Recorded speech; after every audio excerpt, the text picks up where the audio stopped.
It's time for MacBreak Weekly. Rene, Andy, and Lori are all here. We will prepare with questions for Tim Cook's congressional testimony tomorrow. We'll talk about the App Store, killer features in iOS 14 and somewhat less killer, and why Apple TV Plus seems to be struggling. It's all coming up next on MacBreak Weekly. MacBreak Weekly comes to you from Twit's LastPass Studios. You're focused on security, but are your employees?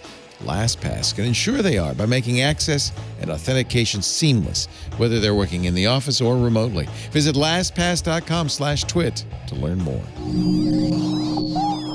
Podcasts you love. From people you trust. This is Twit.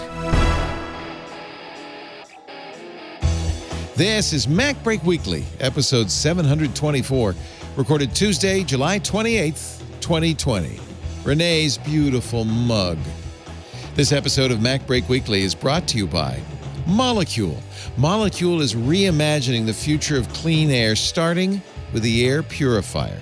It's not just an innovation on existing technology. It's a scientific breakthrough in air purification. For 10% off your first air purifier order, visit molekule.com and enter the code MacBreak10. And by CacheFly. Give your users the seamless online experience they want. Power your site or app with CacheFly CDN and be 30% faster than the competition. Learn more at twit.cachefly.com. It's time for MacBreak Weekly, the show where we cover the latest news from Apple. The MacBreak trio has assembled. Alex Lindsay is on assignment still, but Rene Ritchie is with us from youtube.com/Rene Ritchie. Hello, Rene. RR. Hi, Leo. I will try to do my best to make up for the technical geekery that is Alex Lindsay, but there's just no chance. There's no way. He's still doing his office hours, I know, but I guess he. Yeah, I did it with him the other day. It was a lot to I suggest anyone who's interested go check it out. Yeah, that's great. Yeah. Also with us, Andy Anatko of Washington, WGBH Radio. I don't know why. They should be so lucky. Boston Public Radio. Yes, they should be so lucky. IHNATKO.com. That's his motto, I think. They should be so lucky. That'd be good. That'd be a good motto. It's going to be on his gravestone. Yeah. In the appropriate, like Mel Brooks old man accent. Oh, they should be so lucky. They should be so lucky. We are lucky because Lori Gill is also here. She is a managing editor at imore.com. Hello, Lori. Hello. Did Apple have quarterly results? No, it's Thursday. It'll happen on Thursday. Yeah. This week. Yeah. Yeah. After the testimony. Oh, interesting. Yeah, because normally smart. Don't they do it on Tuesdays? Yeah. Usually they have for a lot of times, yeah. So maybe they are waiting. The thing is that, well, no, because it was supposed to be Monday, but they had to cancel. Yeah. The Congress decided to postpone it until Wednesday because of a very, very distinguished personality legislator and legend who is now lying in state. Yeah. But John Lewis. So tomorrow, if this is Tuesday, it must be tomorrow. Tim Cook. What day is it? Yeah, it's easy to forget these days. Tim Cook will testify before the House Judiciary Committee on Antitrust, along with Jeff Bezos, Sundar Pichai, CEO of Google, and Mark Zuckerberg of Facebook. The first time, not Satya Nadella, which is curious. Yeah, not the Microsoft guy. No, it is an interesting pick. It's the first time I think Bezos has ever testified in front of any congressional committee. Tim's been there before, right? Tim's been there before. He could buy the country. He's got like over $100 billion now. I don't think he's doing it because he probably just bought the Capitol building and wants to check it for drapes or something. That's why he's there. Yeah. Or he could do like what the Hollywood studios do. They fly the entire committee like to a luxury resort on a junket, and do it at a place of his choosing. Have Brad Pitt and Angelina Jolie give them canapes while they're going over. It does. To be serious, it does show what a big deal this is. Bezos has always ducked this. He's always found every possible excuse to get out of it. Zuckerberg could be talked into it.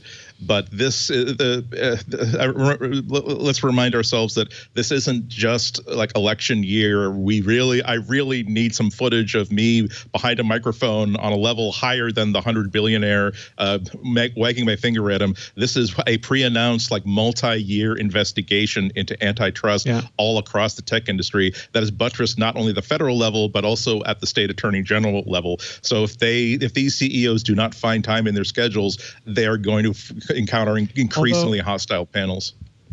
Although the cynical view is that they agreed to do it because it's all four of them, and they believe that because all of their positions are under investigation but are so different that having the spotlight on all four of them prevents it from being on any one of them. So Ben Thompson at Stratechery wrote some sample questions, but today he tweeted about a New York Times article. Their businesses went virtual, then Apple wanted a cut, talking about Airbnb and ClassPass. ClassPass began selling virtual classes because of the pandemic. Apple tried to collect its commission on the sale. And Ben highlighted this sentence from the Times article. Apple also pointed out that Airbnb had never paid Apple any money, despite the fact that it built its $1 million business with the help of its iPhone app. Now, you can interpret that as Apple proudly pointed out, we never asked them for any money.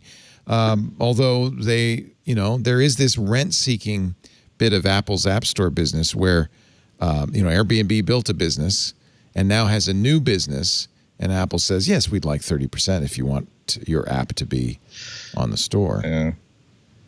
See, YouTube takes 45% from me, so. Right, yeah. Well, you don't know, do you? Does YouTube tell you what it takes? Yeah, I believe it's 45%. Okay.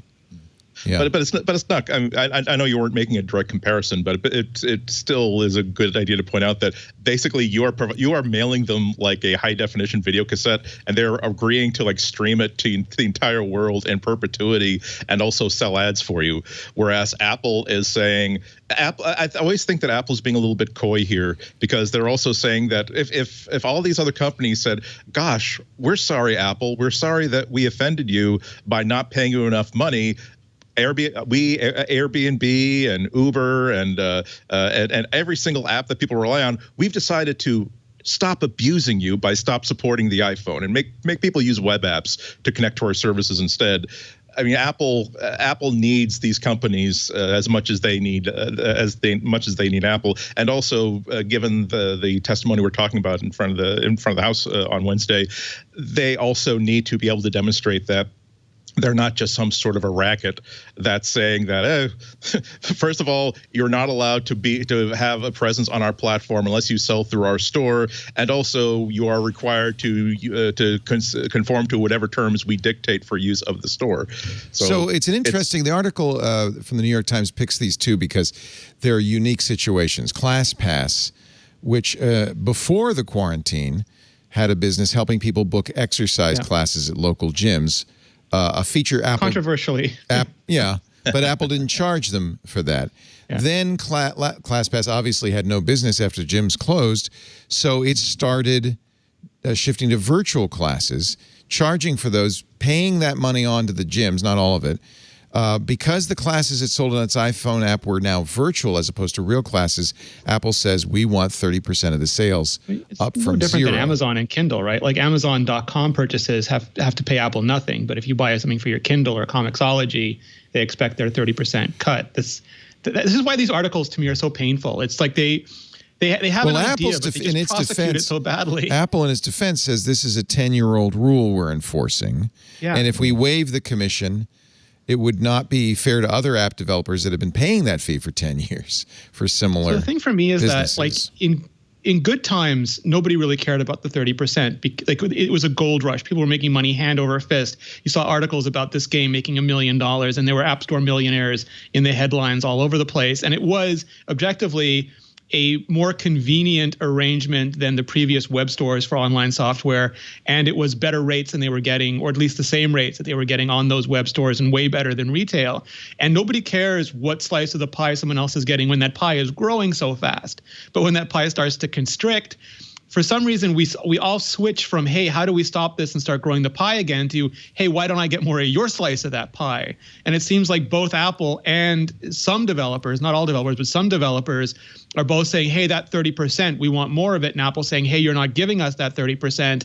And it doesn't address the root issue. None of the stuff does. Like, I was joking about this on Twitter, but it's not a joke. I talk to developers and they say if Apple would just do what the Google Play Store is doing, it'd be fine. And I say, well, why don't you use the Google Play Store? And they're like, I hate it. And that's just not a defensible point of logic. It's Apple. Well, I don't really think the believe that if reason people are not in the Google Play Store is not because they hate it. The reason is because the Android device users apparently are not as likely to pay for stuff. And so there's much less copyright prosecution, there's and much there's a bunch more of other revenue things in the Play Store, yeah, in the Apple Store than there is in the Play Store. My greater point is just it was hold on a second. Airbnb analogous situation. They were offering, in fact, have been since 2016, in-person experiences, guided tours, bar crawls, cooking classes. Of course, pandemic ended that business.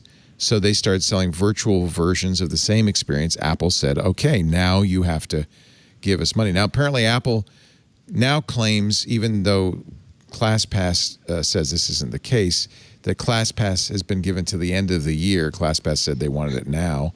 And they say we're still negotiating with Airbnb. But of course, Airbnb is big, and Apple might have the clout to negotiate. Apple says if they don't pay, we're going to pull their app entirely. Yeah.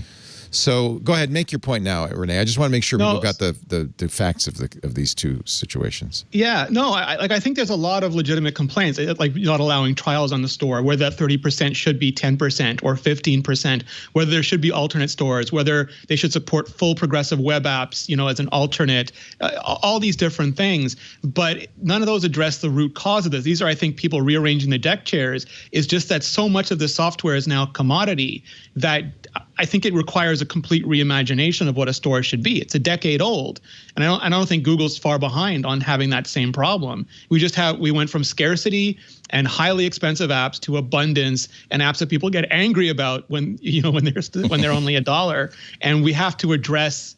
And that's not unique to apps, but they've become just the next form of content that's going through that. We have to address that point. Here's one more story from the New York Times article, and it's ProtonMail, the encrypted Swiss email app.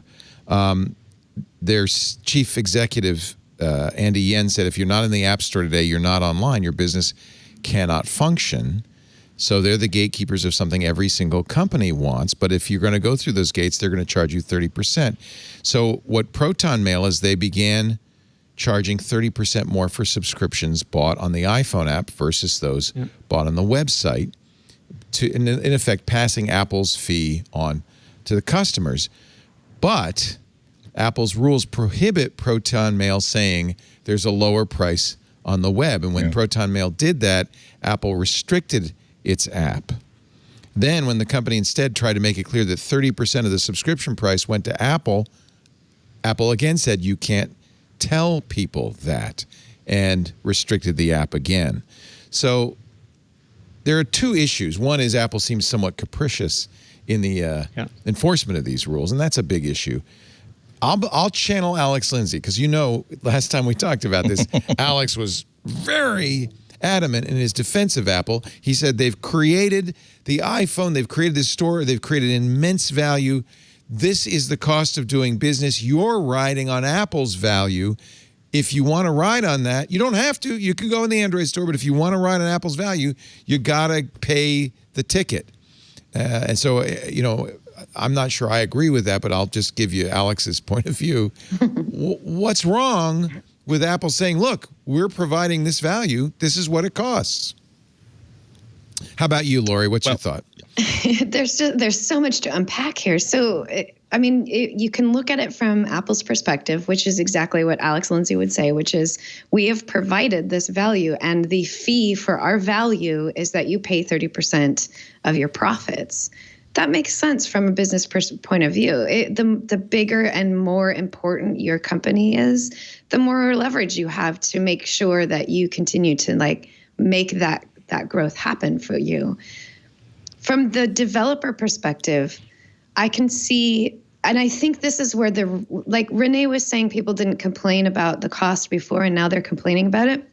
I think what that more than anything comes down to is that when the App Store first started, it was just an app.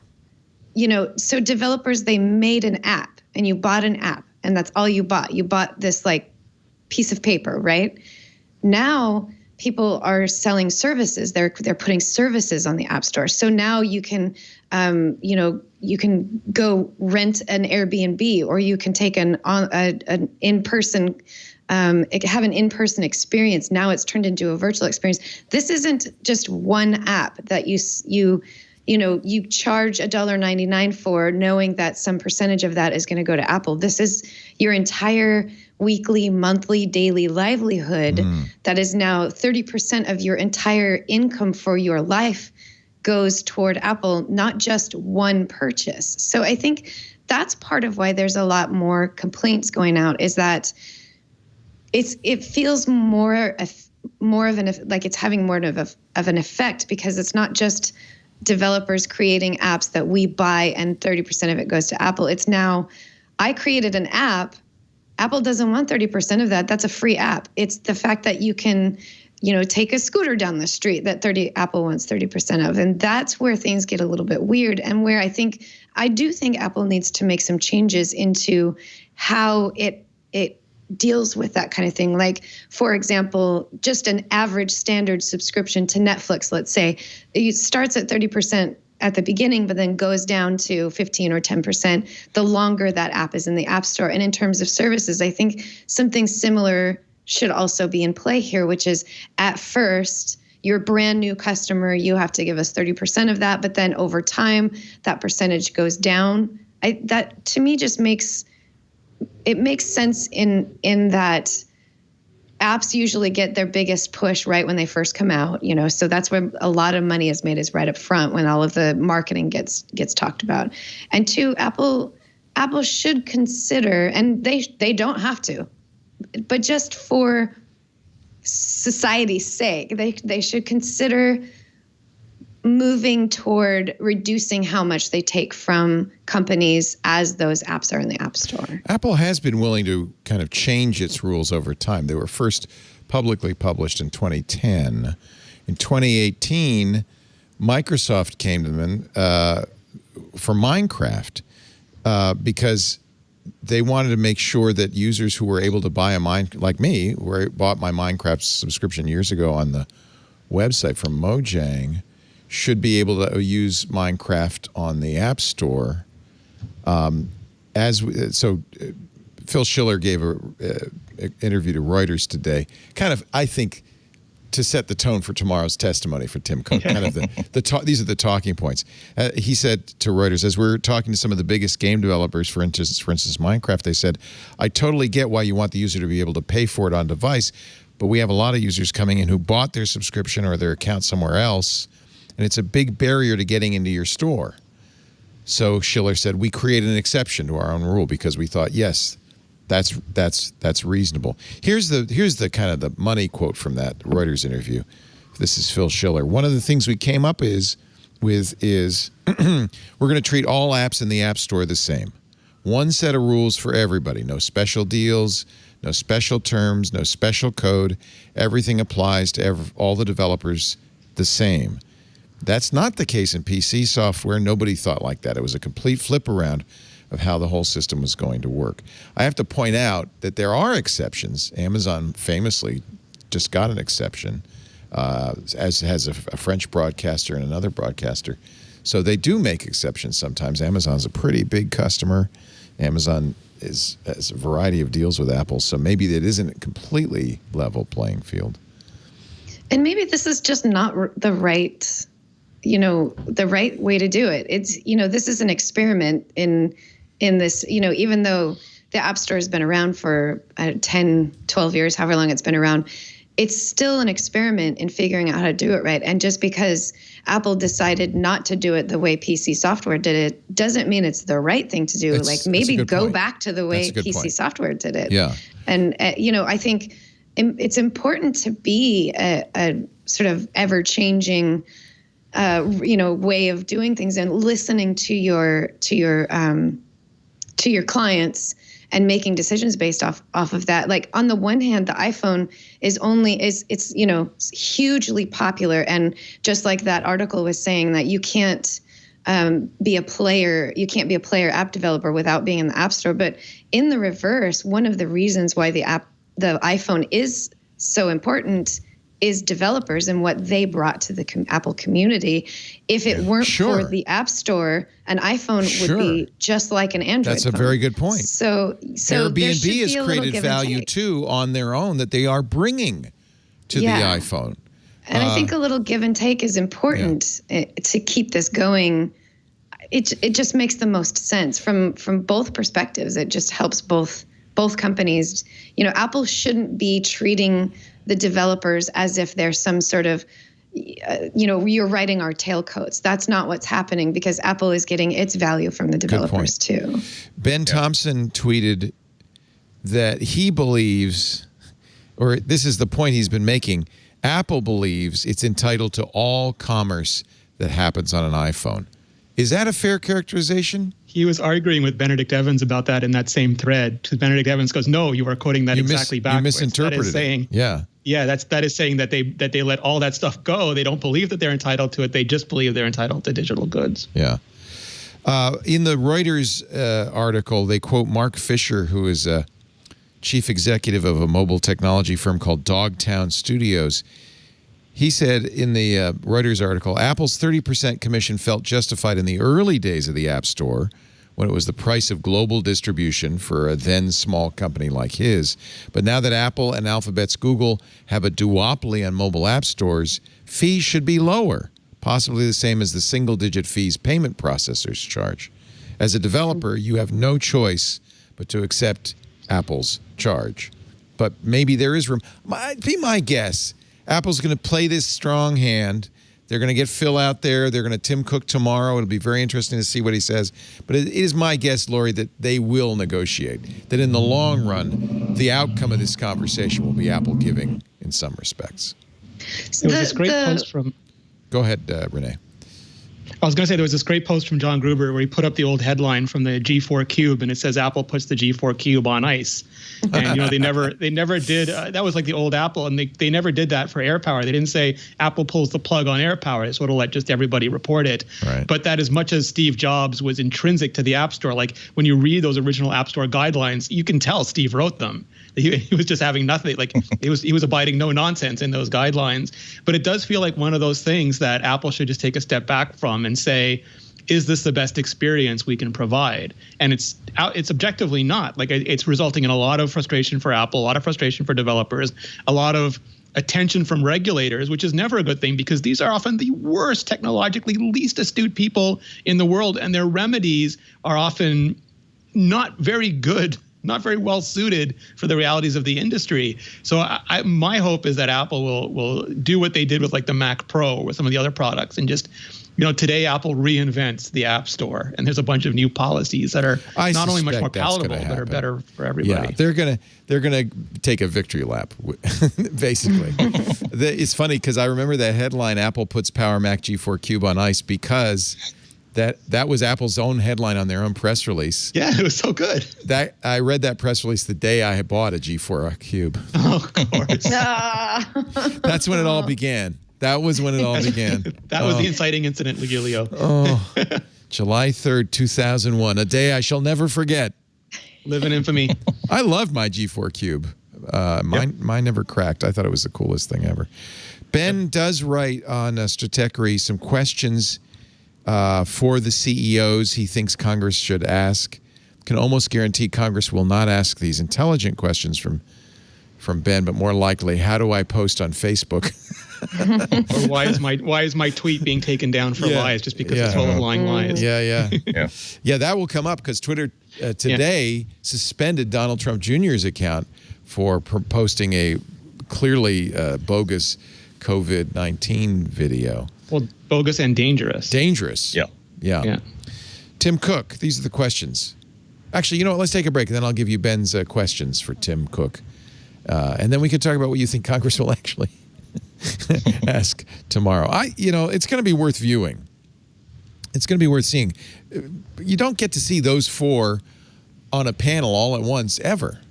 So it'll be very interesting to see Tim Cook, Jeff Bezos, Sundar Pichai, and Mark Zuckerberg all on stage. Don't you at wish once. it was Walt and Kara doing the questioning just for old time's so sake? much better. So much better. Though it's challenging to think of how you can, in a reasonable amount of time, talk to all four of those guys. Each of them should have their own hearing. It's crazy to say, oh, yeah, let's just get these. And because the four. issues are completely different. Like why Apple needs to be regulated is very different than why Amazon is very different. Google and Facebook, some crossover, but they're all mostly different. Yeah. Yeah. Apple's not going to be asked about election interference. No. Our show today brought to you by Molekule.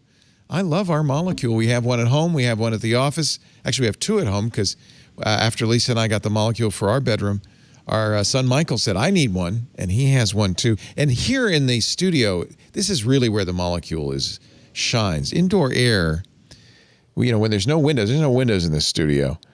In fact, there's no windows in the office entirely. It's all a sealed office, as many offices are these days. Indoor air can be up to 5 times worse than outdoor air. That's according to the EPA. And Molekule has done something to reimagine the future of clear air. It is not an air filter, per se. It's not just an innovation on the filter technology. It's a different way of purifying air called PICO, photoelectrochemical oxidation. And what it does is it actually traps pollutants, very small pollutants, volatile organic compounds, viruses, bacteria, mold. It traps them and destroys them. It's pretty cool. Molekule air purifiers are designed to protect homes, businesses, even medical spaces, so they're destroying pollutants and providing clean air. In fact, the FDA has just cleared as a 510K Class 2 medical device the Molekule Air Pro RX. That's the medical device they put in hospitals, in doctors' offices to destroy bacteria and viruses in the air. Same PICO technology. Actually, they have a variety of molecules for every need. The Molekule Air Mini for smaller rooms up to 250 square feet. The Mini Plus, which helps protect small rooms with a particle sensor and auto protect mode. Fan speed adjusts as needed. We have the big Molekule, the Molekule Air. We love that guy. That's everywhere that I go. With so many more of us spending time at home, clean indoor air is more important than ever. Molekule's PICO technology meets the performance requirements in the FDA guidance for use in helping reduce the risk of exposure to SARS-CoV-2, that's the COVID-19 virus, in healthcare settings. That's how it got that 510K Class 2 medical approval. For the whole home and beyond, Molekule now offers its breakthrough PICO technology across a really broad range of products, providing clean air everywhere you need it. Pick the unit that's best for your space. If you're a medical office, take a look at the Molekule Air Pro RX, or you can create a discounted bundle to help protect your entire home, office, medical or dental practice, or a business against pollutants. I feel like it's important for our employees. We want to make sure, since we are in a sealed business, that this isn't one of those sick offices you hear about. We actually got the Molekule originally because of smoke in the air from the fires, and we know we're getting into fire season soon. I'll be hanging out here. I can tell you.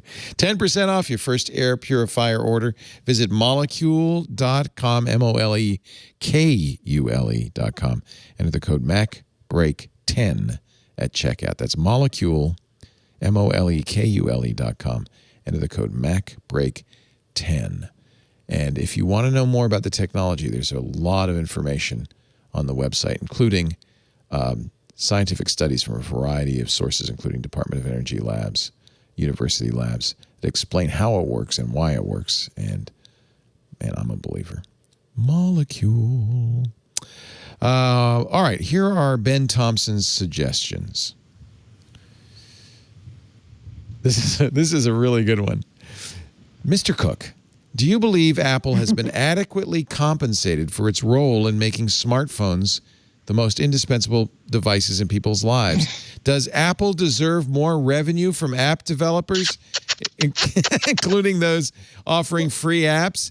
That's kind of a backdoor way of saying, well, do you think they owe you money? Do they? That's not begging the question. That's seducing the question. It is. It's very. That's begging for a free Mac Pro. It's what that's doing. Yeah. Tim, we really love you and everything you've done. But there's a little needle in there, isn't it? Mm-hmm. Saying, do you think you deserve every penny? I read it as, do you really think you're that important that you deserve that much? That's how I read it. I agree. And I think what Ben has done, he's very smart, is he's writing the question in a way that's going to make it very hard to dodge. It's a honey trap. Yeah. It's a honey trap. Yep. Then he asks, why doesn't Apple simply charge developers directly? Oh, this is an interesting idea, for the cost of running the App Store. Instead of saying 30%, let's just say, here's what it costs. Here's how many downloads. You know, here's 10% for marketing or whatever. That's it. It's like an AT&T text bill that Justine got back in the day. Yeah. I mean, admittedly, that'd be complicated for Apple to impose, but... Well, and they're paying taxes in Japan for developers and stuff. It's really it's a complicated agreement. Yeah. I don't know, though. I like this because it...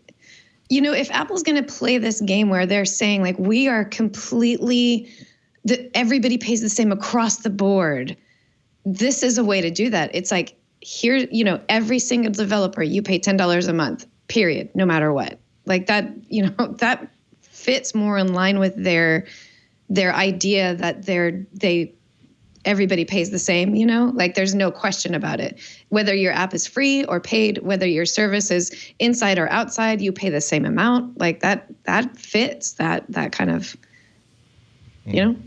And it might, I mean, even a sliding scale might be unnecessary. If Apple could just simply open the books to some extent to explain, here's how we're justifying 30%. Yeah, 30%. Because for some developers that might be too low, for some developers that might be too high. We just don't know what does. And as Rene said, it's not a hard number to nail down, because what's the cost per unit of electricity? What's the cost per unit of storage on this particular month? I think the biggest problem that Apple is facing is simply that whereas if Rene gets sick and tired of how he's being treated by YouTube, he can go to Twitch, he can go to Facebook, he can go to any other different streaming platform and get it.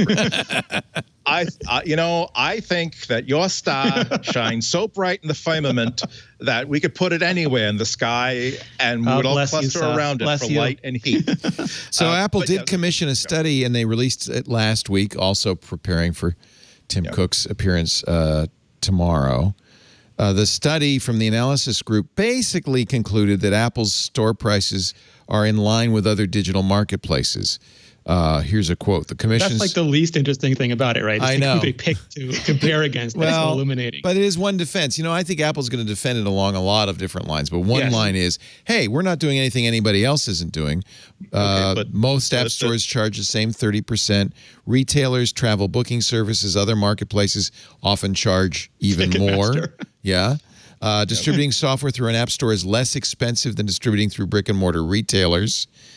Note, by the way, no one's done that in about 15 years. You didn't get your copy of Tweetbot at Best Buy, Leo? And in fact, I think there's one Blockbuster still. Ben points that out. He said the study that doesn't even mention direct to consumer sales over the web.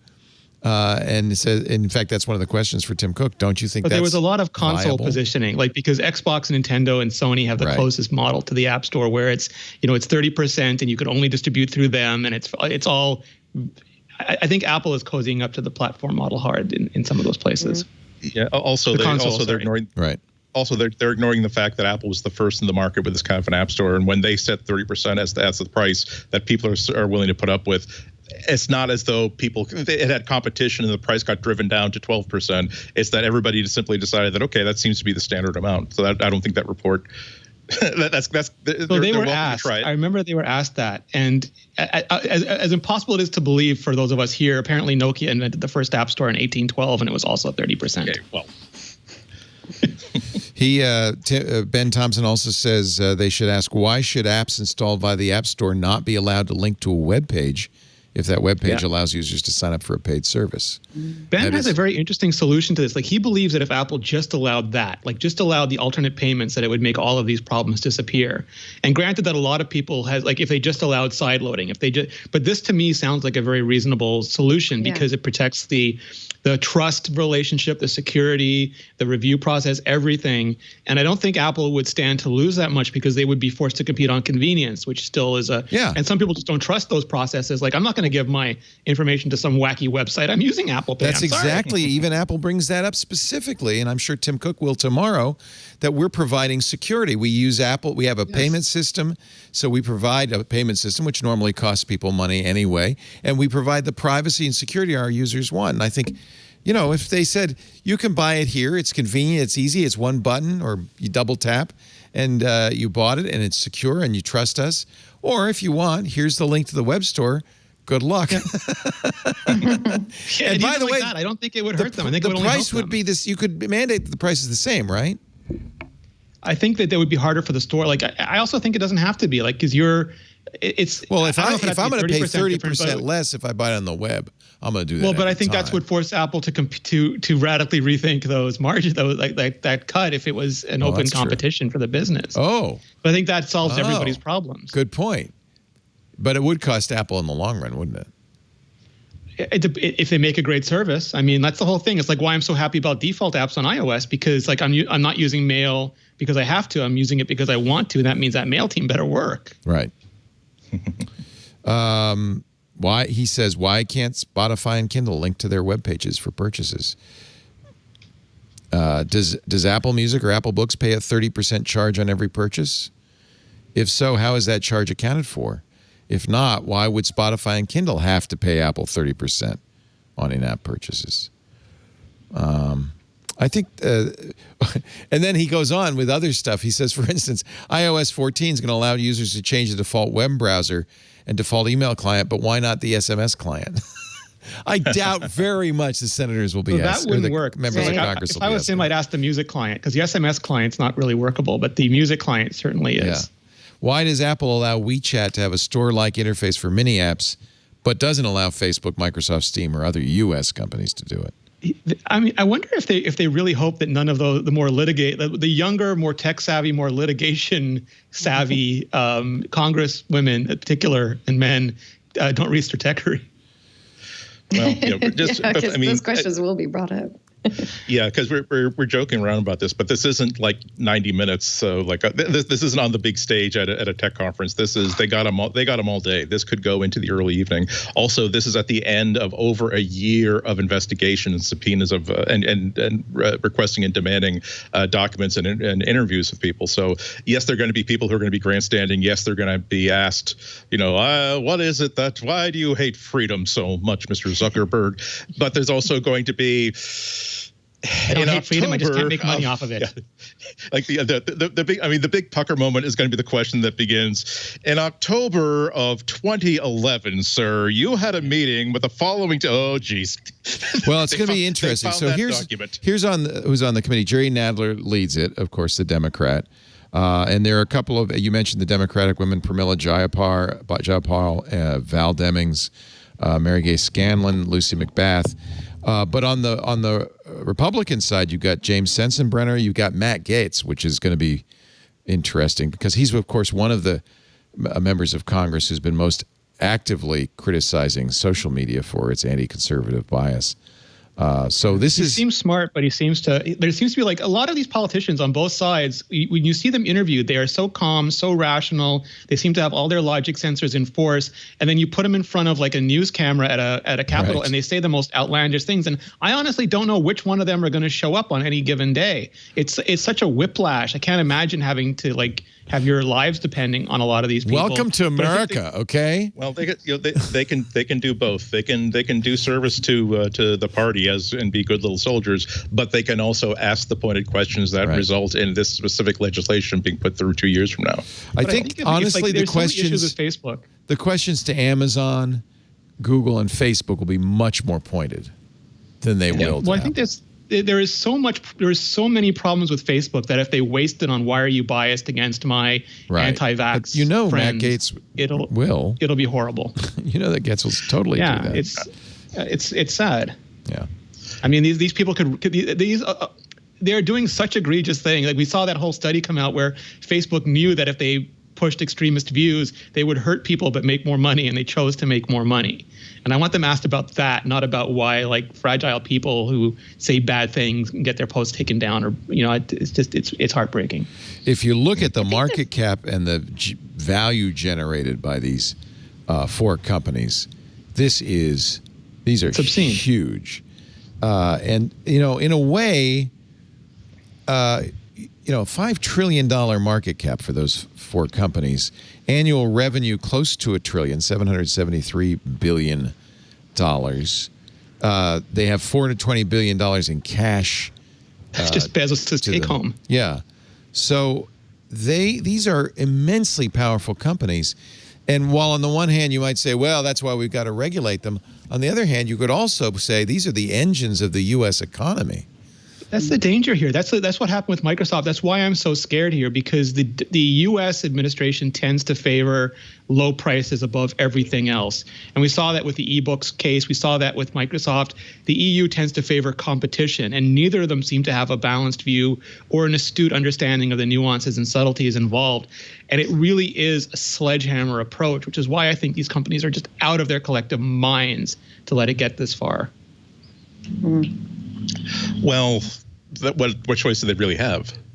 Well, they could be a little more conciliatory. Yeah. They could or a little more I think Twitter might not be the perfect example, but I think there's a lot of stuff that Zuckerberg could do just for the sheer betterment of humanity that would also put him on the right side of regulators. And Apple could rethink the App Store, and Amazon could decide not to be terrible to the people who work for them. I mean, there's a lot of things just morally, ethically, beyond avoiding regulation that they could put in plant that would also happen to help them with regulation before it gets too far. I'll stop. This is a big lose for a lot of different people, but especially because the one big win, the one big relief for these four guys is that because of coronavirus, they get to do this remotely. They don't get to have that picture of like them lining up in their suits, being sworn in, being photographed everywhere, just like the banking industry was forced to do, just like the tobacco industry was forced to do. It makes them look a lot less like arraigned criminals. Like criminals.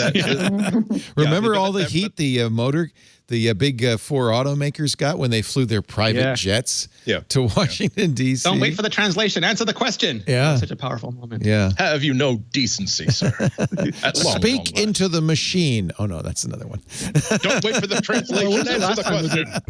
I forget who it was, but it might have been AOC. It might have been somebody else who was just skewering Zuckerberg. Like, he was sitting there looking paler and paler and sweatier and sweatier, and they were just drilling down into his soul. And those are the kind of moments we won't get, because I'm sure his Zoom call will fail, whenever it has to. Yeah, no, I'm serious. I mean, if I had powers of teleportation and invisibility, I would love to see. I'm not joking here. I'm sure that each one of these CEOs is going to be chatting in from something akin to a soundstage, where they've built like an office set, just like iJustine has, just like all these other streamers have. They have the fake like house, but on the other sides of it, there are going to be 24 people who are just there with big pads of paper and big iPads to like write down, like, I see where this is going. Here's a piece of data that you need. Oh, is their lawyer in frame with them? Like, how do they do the pause? Hold on, it's like, how do they cover the That's really interesting. I don't know. I haven't been, because that's what you need to get to wait out the clock, right? Yeah. Well, no, they can hit the mute button, and maybe they can also do like, and so Mr. Zuckerberg, given this that you've actively trying to bringing down our federal government by these sworn statements, what have you to say? Like, Sir, you're on mute. Sir, I think you're muted. Sir, you're on. So much you're muted, sir. Here, watch these delightful cats. We'll try to fix this. I will be watching this. I'm not sure when. Mr. Zuckerberg, you have the puppy dog ears layer on. Can you turn off the puppy dog ears? Your tape is still on your camera, sir. Sir, your tape is still on your camera. When is the testimony? I think one of the most frustrating parts of watching these things is how the people in charge of trying to figure out whether or not these companies are doing right or doing wrong are so they don't understand technology at all. And that from like a consumer's perspective, it's very frustrating to see, like, you're not asking the right questions. You're leading down the wrong path right here. This person just said something that you should ask more questions about, not just skip over and move on to the next thing. There's so many times where I wish that there was like like a second person there with the officials, with the government officials, who was more tech savvy. So well, that's the staff, and those staff members are over their shoulder feeding him questions. And I think probably in every case, the staff has given these guys questions. I don't know what the format is. I don't know if it's that 5-minute format that they've had in the past. But remember last time there were like tech support questions, like my grandmother tries to reboot her iPhone, and I'm like, please stop. Yeah. Well, there's so much. There's these so aren't much senators. going on. These guys might be a little savvier. Well, I hope. Yeah. I think a lot of young Congress people are the savviest. Yeah. So let's hope. So you said noon. Is that noon Eastern, Andy? Noon Eastern time. I'm given to understand. I might have to come in early just so we can watch along. Before are you going to stream it, Leo? I think we might have to go to C-SPAN and stream it along. I don't know. This is really. I'll come in here and we'll start it. John, if you and Micah do it with hats, I will definitely be with you. Oh, you're in floss. Yeah. Okay. The real stories are going to come out about this on Thursday, not live on Wednesday, because there's going to be this is an opportunity to get the shot of asking the serious question and getting the immediate reaction, but it's also, again, hours and hours and hours of essentially laying lines of bait that they're going to be following up on 2 or 3 months later. Well, and remember what happened with Mark Zuckerberg. At least 30 or 40 times he said, "I'll have to get back to you on that. I'll have my And I suspect we'll see that strategy again as well. Should the B be capitalized in Facebook? I'll have to get back to you. Yeah. That's why it's tough for like people in our business, because as usual, I'm going to be downloading the video. I'm going to be in VLC, like playing it back at double speed, so I can make sure that I'm paying attention for 3 solid hours instead of hanging in for 7.5 hours. Because again, it's going to be the names you haven't heard of, and something that when no one's paying attention, a very, very simple question with a very, very off-putting answer that results in, again, new legislation a year and a half. And there are some. I think some of the members of Congress are pretty sharp and will be asking sharp questions. David Cicciolini of Rhode Island is pretty savvy on this. He's been very critical of Amazon. Yeah. I don't think this will be like the previous Senate testimony. I think this might be a little bit more productive. This is Bezos's first appearance before Congress. Everyone else is at least a 2-timer, I think, right? Or 1 or 2-timer. And this is, I mean, I totally agree with the guttural reaction of Rene that in all the conversations about huge companies that have an immense amount of power and not necessarily a great deal of responsibility in how they wield it, I mean, Amazon is definitely it. And even if we decide to skip ahead past all the labor abuses and we talk about why is it that every time anybody wants to buy something, the first website they go to is Amazon, just to find out what's available, and how are they going to defend themselves against the idea that no, I know it's incredibly valuable for us to not only see who's buying what, but what they were looking at before they decided to buy what. And yes, I know we're now creating our own brands in order to compete with other things that are available in our store, but we're not abusing our position in order to do so. Yeah, we're going to trust you on that. Thank you very much. I also to see if anyone. Go ahead. I was going to say, it'd be interesting to see if anyone plays the card where like, oh, the more you regulate us, the bigger advantage you're giving Chinese companies. And is that really in your national security interest? Do you really want to weaken American companies right now? Are you sure about that? And the whole thing is just so many different layers of. I also wonder how much they're going to focus on Bezos, given how important this particular appearance is, and maybe there'll be perfunctory questions for the others, and then just go now let's get down to what we really want to know from Jeff Bezos, especially because of Cicciolini, who's running the show on this. It will be streamed on YouTube. There's a House Judiciary channel on YouTube. Who knew?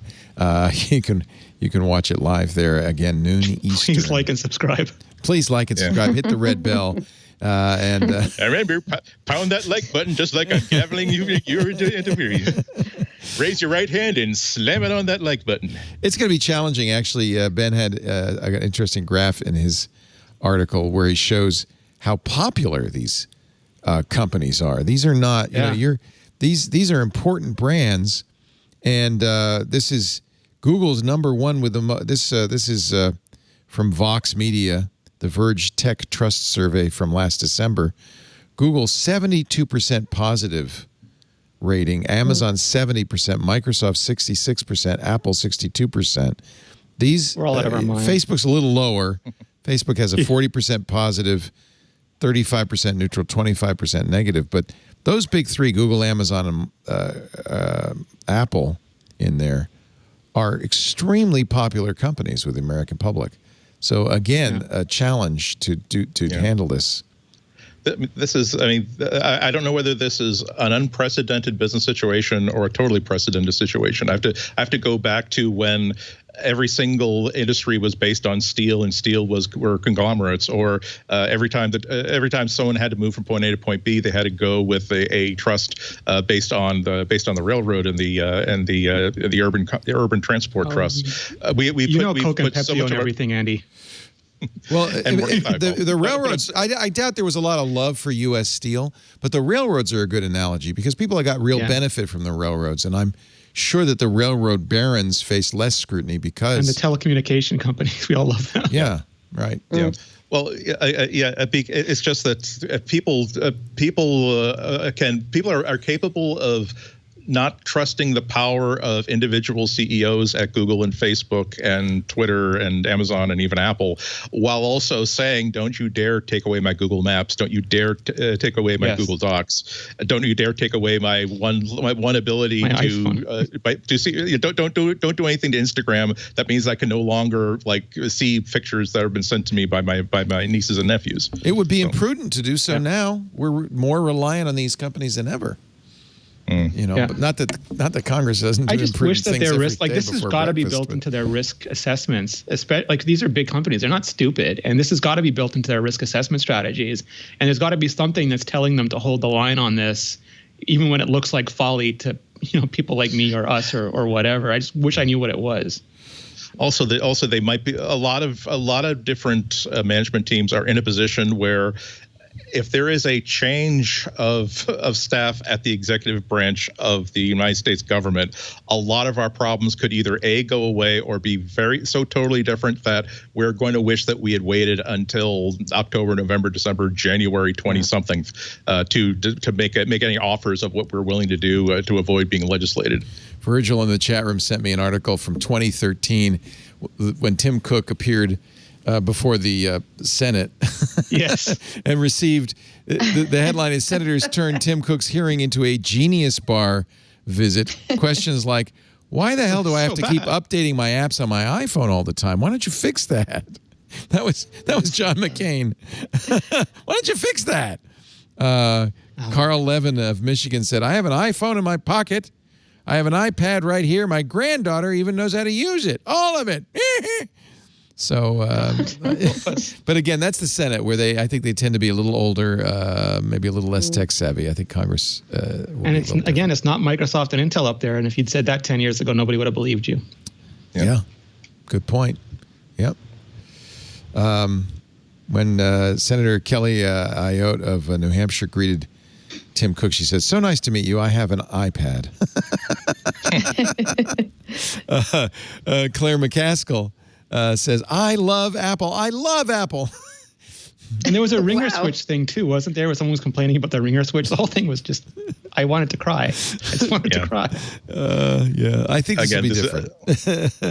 Again, just think about 12 to 13 months of them demanding documents, interviewing people. Yeah. Not just simply having I'm glad you brought you in, and now can you have Steve Jobs autograph my iPhone? No, we really can't have him do that. This is going to be a focused thing. It's not going to be over and done with. This is the third step towards a 5-step process of each of these companies probably having to concede something major. Yeah. You say that, but it's rumors. The U.S. Congress. We can move on. Rumors starting to appear about iPhone 12. I don't know. I always go to Rene Ritchie to vet those. Are any of these rumors worth paying attention to, or? So I worked in this industry for 10 years. My delightful colleague, Lori Gill, still works there. And I understand that news is hard right now. But I look out of the landscape and it says, leak confirms iPhone 12, Apple September event. And I look and it's a Twitter account that has never tweeted before, that has an Animoji, an anime picture as its icon, and just says things that are either patently obvious or so far outlandish, and it gets an entire article like on 8 different sites. And I just I get it. We're all super bored right now, but I think you should better prepare people for like, this is a zany Twitter account that's just tweeting stuff and we're desperate, and not, oh my God, this is what the next iPhone is going to be. Japanese site Mac Otakara says there might be a delay for the iPhone 12 till late October due to COVID-19 hitting the supply chain. I don't know how well sourced it is, but it's not hard to believe. Yeah.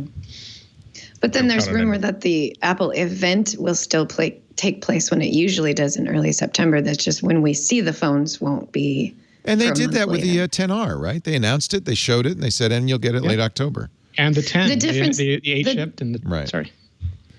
The difference this time, though, is that normally when they have a September event, there's something. A week or 2 weeks later, something is in people's hands. And in this case, if they actually do a September event and they don't postpone the event a month, we're going to see, the announcement and then a delay, which I wonder, is that a good idea? Because part of why we jump out and buy these new iPhones is that they just had an announcement. That following Friday, you can pre-order it. The following Friday after that, you get to see it's in your hands.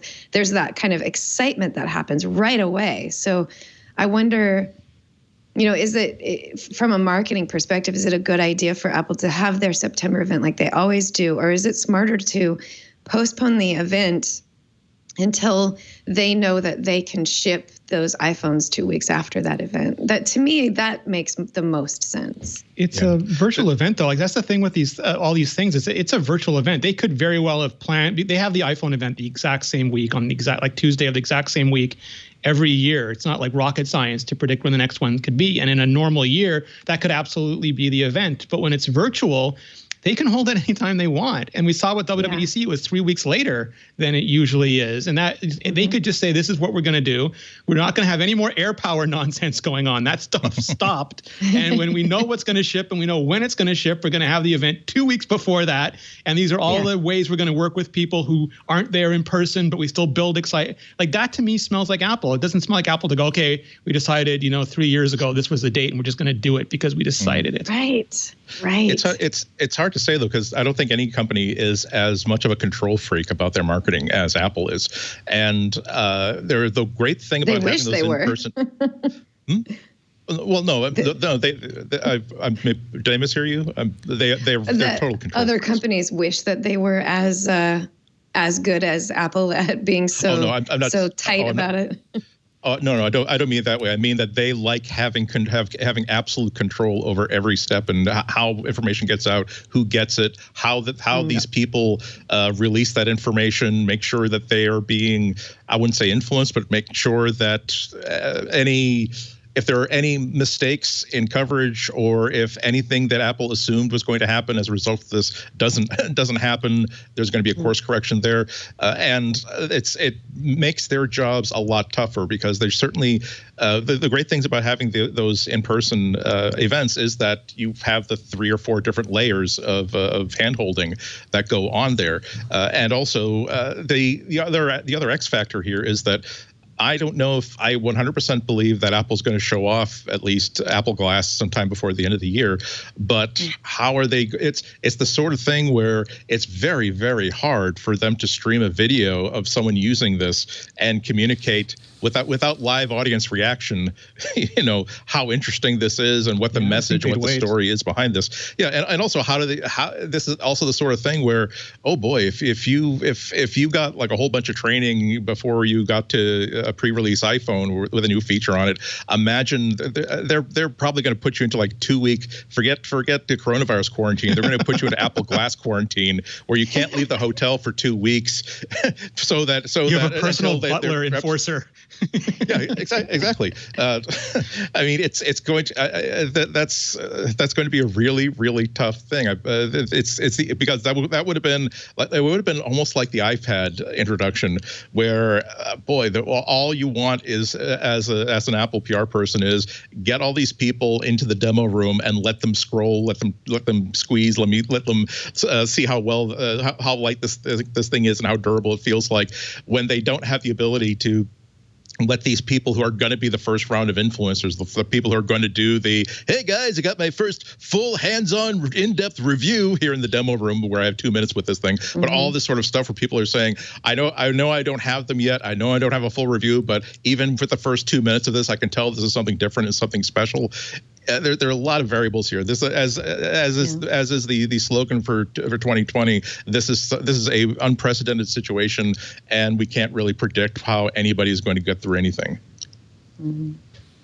Apple announced last month at the virtual WWDC that they were going to allow FindMy to work with other companies, but now the Washington Post has they say dumbest article. Sorry. This was the dumbest article. Good. All right. So bad. I'll let you puncture this. I don't know how it got out of fact check. Let me tell you what they said. They said they have a secret Apple document that says that there are some limitations to what third parties can do with FindMy, chiefly, and it's a 50-page PDF, which no one's read except the Washington Post. Chiefly, it's put restrictions on how consumers will be able to use the app. Apple customers who use FindMy to locate a device will be barred from using other competing services simultaneously. So that's a really ignorant way of explaining. Like, I'm not usually this angry about articles because I figure they're just insane. But this is the same thing we saw happen with HomeKit, where there was like 2 years of bashing articles, and it turns out the whole reason was that because accessory makers were upset, they had to use secure Wi-Fi. It was inconvenient for them, even though it was way better for us. So my understanding is that it's covered by the. I don't even understand how Apple could do that. Why couldn't I use a tile? So no, you can. So that's why the article's so badly written. Yeah. So there's an NDA on this that's. I haven't seen it. I've talked to people who've seen it, that it's basically the same as the Secure HomeKit NDA and the MFI NDA, which is the hardware stuff is always more stringent than the software stuff because they don't want you to like take it and then just go make your own. So it's got more legal language in it to just protect the IP. But you can use a tile and you can use FindMy. That is no problem. What you can't do is use, Apple doesn't want to mingle secure with non-secure services. So anybody else can use FindMy with their app, but you can use their app instead, but you can't use FindMy through FindMy and their app at the same time because Apple can't verify the security status. And they want you to know if you're using FindMy, there's no tracking, there's no location being stored, and all those things may not be true with another app. So basically you opt out of FindMy and you use FindMy through that app instead. Clarify this for me. So we talked about this on iOS today. I want to see if we guessed right, because you're right. It's unclear from the article. I'm a headphone maker. I put FindMy in my headphones, which is great, right? So, and I don't know if that means there's a U1 chip in there, so I would hope that would include that, so I could aim my iPhone. It doesn't have to. That'd be nice. Anyway. No, it can. It just doesn't have to. Okay, so somehow I'll be able to find my headphones. Does that mean I cannot attach a tile device to those headphones? No, you can attach a tile. Of course I can. Absolutely. Right? Yes. It merely means the manufacturer of those headphones can't build in both tile capability and FindMy capability. No, they can do that too. What it means is that, so the headphone maker has the option of using FindMy without the FindMy app. You just can't use both together. When you opt into the FindMy app, it puts you in a secure state so that, like there's zero tracking, there's none of those things. Apple can't verify that the headphone maker is doing the same thing. So if you turn on the headphone makers, the FindMy apps part stops working. It's the same like when you used to do iMessage and you would iMessage a telephone number and it would split into a new thread because Apple no longer could guarantee that the original thread was secure anymore. So it's only with the FindMy network. You can use tile as much as you want, and they can use tile as much as they want. That seems completely reasonable. Yes. It doesn't really limit the headphone manufacturer from doing whatever they want. The only limit is you can't use an insecure system at the same time as using FindMy. Yeah. You have to choose which app you want to own FindMy for those headphones, basically. Oh, so you can even use FindMy for the tile. I don't know if Tile is going to implement it. If Tile did, theoretically, you could. But you'd have to choose. It's like you can't have two default browsers. You got to pick your default browser. That makes sense. But you still can pick. Yes. Both the customer and the manufacturer. Yeah. So I don't see how this is monopolistic in any form or fashion. No. The whole article's bad. It gets worse as it goes down. Yeah. Okay. Thank you for clearing that up. No, it's fine. I understand there are manufacturers who find some of this inconvenient, and there's never been a headline that the Washington, which I forget which Washington this is. This is the Post. But we saw the same thing with HomeKit, and the convenience and security are at different odds, and sometimes you sacrifice some convenience to have some security, but you totally get to choose. It's not helpful for the Post to do this because, consumers want choice, but I know they also want security. And if you couch this as, look, your choice is going to be limited because you want more security, that's a different thing from saying, oh, no, this is all about Apple wanting a monopoly. That's not this at all. No. All right. So thank you for clearing that up. No, I was going to say something about it, but I didn't see that many people talking about the article, and I didn't want to give it that much attention. But a lot of people just bought it. Like, they didn't bother to check, and it took me, like, I don't know, I had to read through it. It took me 20 minutes to ask people, what does this mean? Who make this kind of stuff. Yeah. What does this mean? Yeah. Beta 3, developers are going to get Beta 3 of iOS 14, or they are getting it now. I got Beta 2, public beta, which I have to say I'm very happy with, although there are some weird flaws. For some reason, my clock widget, I was all excited about the clock widget. Doesn't seem to keep time, though. Whoops. So it's like they made a widget, but they didn't connect it to the clock. Can I show you something really quick? Yes. This is my tiny iPhone SE. Look at that. Running so the cute. beta of iOS 14. No room for icons. I think it's so cute. No room for icons. Those widgets fit on there. I've thought, it's so bad because you can't put any widgets on, No, or you don't totally get to put can. very many. You actually can only fit 2 rows, though. So I have 2 small ones on the top row and then 1 medium one on the second row. You can't fit more than that. Even if they were the small ones, you could still only fit 2 rows. But what I realized I really like about it is compared to the size of an icon on a standard iPhone, it's so small. And, it's busy, but I can make page after page of nothing but widgets. Right. These big widgets. It's so and that cute. can be my home screen pages. And they're big and easy to see. And the smart stacks will actually flip. Yay. And I actually ended up really liking it on the tiny screen, as opposed to being frustrated that it doesn't fit more on it. You're a little more selective about what you put on each screen that has a widget because you can only fit 2 rows of them. I'll give you a really nice tip that I can't remember where I found it at, but I really like it. So the Siri suggestions widget's nice, especially for the home screen, because it suggests apps that you've used recently or you use a lot or are timely. What I didn't know is you could put 2 Siri suggestion widgets, one above the other, and they show different icons.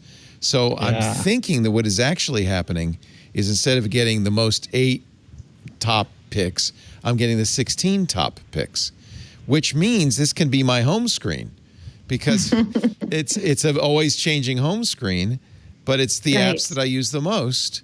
I think that's really interesting. I do that too. And at first I wasn't sure if I'd like it because it does take you, like the apps aren't in the same place every time. So it does take you a second to find the app, but the app I want is like 99 out of 100 times there. And it just takes me a second to find it. And that's so much faster than paging or using Spotlight. Yeah. So I now have 3 pages. I have that home page with, I have the smart stack, then 2 Siri suggestions. I don't know if you could fit that on an SE. Maybe you could. I don't know.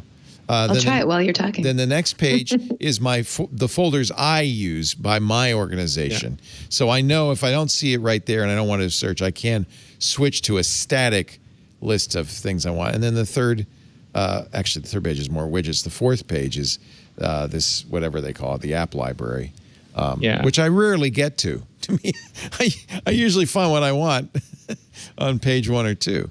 Yeah, it's way better than I thought it would be. It is. Yeah, that they've nailed.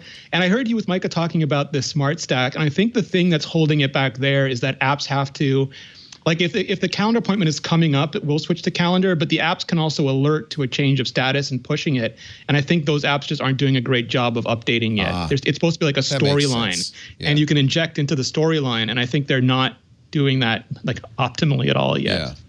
And I did take off the clock widget because I could it was very confusing. It's a static image. I don't know why there's a clock widget because it doesn't update every second. It updates when it needs to. It's so weird. Yeah. It was. So you very can weird. use the Siri suggestion Good. widgets You have enough on. room. Yeah. You can fit the two of them, and it will show you this dynamic Isn't for that 16. wild? Yeah. I love And this. you can ban I hadn't apps from even it thought if you don't about like that. them. Can you ban apps? Can you say don't ever show me that one? You can hold down on one of the apps and then say, "Don't ever show this app to me again." Oh, nice. I'm sorry, but I'm You're going to banned. banish you, Grindstone. Don't suggest it. That's it. Done. No more suggest because I'm done amazing. with the game. I don't want to see it anymore. It shows it because I played it an awful lot. So yeah, I would really love it if that smart stack were a little smarter. That's what we were talking about. But I think And when third-party widgets come up, like when Carrot Weather is in there and a bunch of other apps, it's going to be delightful. that'll happen. I keep telling Oh, yeah. myself that. yeah, that'll happen. Get insulted every time you wake up your phone. Really looking forward to paying for that. Hey, Dodo, using your phone again? Don't you have friends? Let's see what else is going on. There is a bug. I haven't come across this, but iMore had the story, so I know it's important. Oliver wrote, Apple introduced a bug with 10.15.6 that's killing virtual machines. If you're running virtualization apps, your Mac may crash. VMware says it's Apple's fault. There isn't a workaround yet. I'm sure they'll fix it. That's why these are betas. Well, is 10, 15, and 6 a beta? No, that's not Big Sur. This That's one wasn't Catalina. about the beta. Oh, Yeah, that's Catalina. Yeah, that's a bummer. Sorry. That's why we need betas. Sorry. But Pokemon Go is still crashing on iOS 14, and I'm really salty about it. I have not gone to Big Sur because I want reliability, but I recently decided, perhaps foolishly, that I should have every photo I've ever taken in Apple's Photos app. Bless you, Leo. That seems like it was a bad idea. Over 65,000 photos, and it just crashes every time and reboots the whole machine. Oh, God. It's not just like iPhoto, like photos crashed.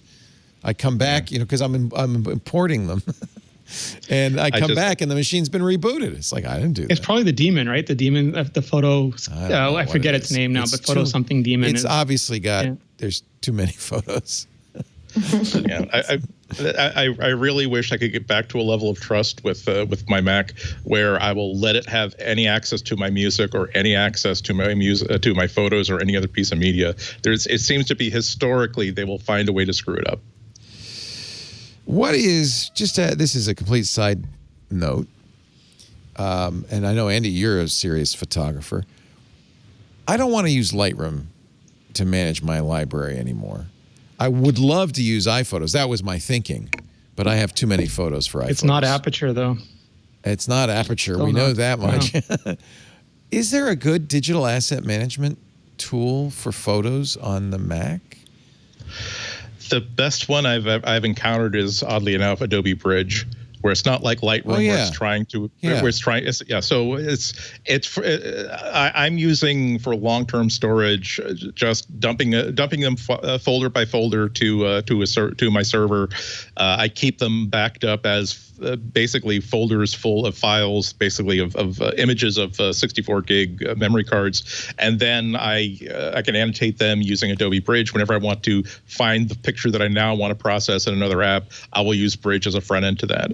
There's some open source tools that I kind of like too, but none of them, as much as I would like to say, oh, the thing is subscription based software, it's very and then I'm trying to find something that works as well as Bridge, and I can't. So okay, I'll say Bridge. Wasn't Affinity making one or made one? I forget. There was some big third-party company was making one. But I don't know if it ever shipped. The Skylum, the Luminar folks said they were going to do a DAM, right, but and they sort of have, but not really. I have to ask my photographer friends what they use because I know they prefer Macs. I was hoping the iPhotos would work because then it would back up to iCloud. It just seemed like it was a kind of a nice. Are you sure that it won't work? You just got to give it a little time to actually load them all? Well, and then it's got another problem because it seems to be, I'm very careful that the EXIF information and the file name and the creation and modification date all match the actual photo date. But well, you're just being difficult, Leo. Photos seems to think, no, everything was July 12th, 2020. Yeah. It drives me crazy. I found some really nice command line tools. There's JHead, there's EXIF tool. There's some really good command line tools that let you fix all this. In fact, I went through every photo. EXIF tool does it for RAWs as well as JPEGs. change the file name to reflect the date of capture, change the creation date and modification date to reflect the date of capture, and then even sorted it into folders, year, month, day folders. It's beautiful. And then I ran Gemini 2, got rid of all the dupes. I mean, I thought I was doing it perfectly, and then iPhotos goes, yeah, it's all July 12th. Yeah, it's a soup. Gus Mueller has an amazing app for batching photos too. For those people who aren't as adept at I'm blanking on the name, but he basically spun it out of Acorn, and it's brilliant for people who aren't as comfortable with the command line. I love the command line. This is what the command line's made for. Yes. But you have to spend some time sussing out weird, command line, attributes and things to make sure it does what. And of course, you have to do a big testing thing. But once you do it, once I got it all working, I was able to write a single script that took all day, went through everything and cleaned it all up beautifully. But I use Photo Mechanic. I like I own Photo Mechanic. Maybe I should try that as a digital asset management tool. Weirdly, I've been trying to trying to see what Google Photos can do for me, given that I almost never take I really don't take many personal photos at all. It's mostly just going out and having fun taking pictures. So I don't have to really worry about. I never want Google to have pictures of my kids' faces as they're growing up, which is legitimate for a lot of people. But because I can their ability to automatically tag and identify things in photos, and then years later to say, oh, I don't know where I took this picture of. There was like a wheat field behind a white fence, and then just do a search for white fence, and here are 11 pictures, and that's number 3. But the other cool thing is, after dumping, like I was trying to take pictures of the comet again and failed.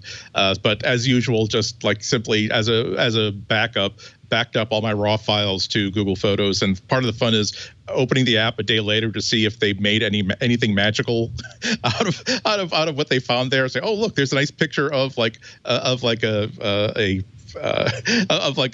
two birds, and you can see the ripples in the water, but the birds seem to be still staying still. That's nice. Hey, wow, look, here's an animated of.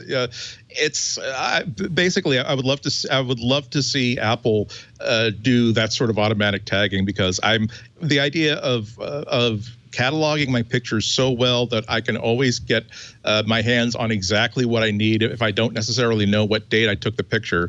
That's such a big win for me, that the system that allows me to simply describe a photo that I can sort of remember and it will find it for me. That's sort of the defining feature for a photo organizer for me.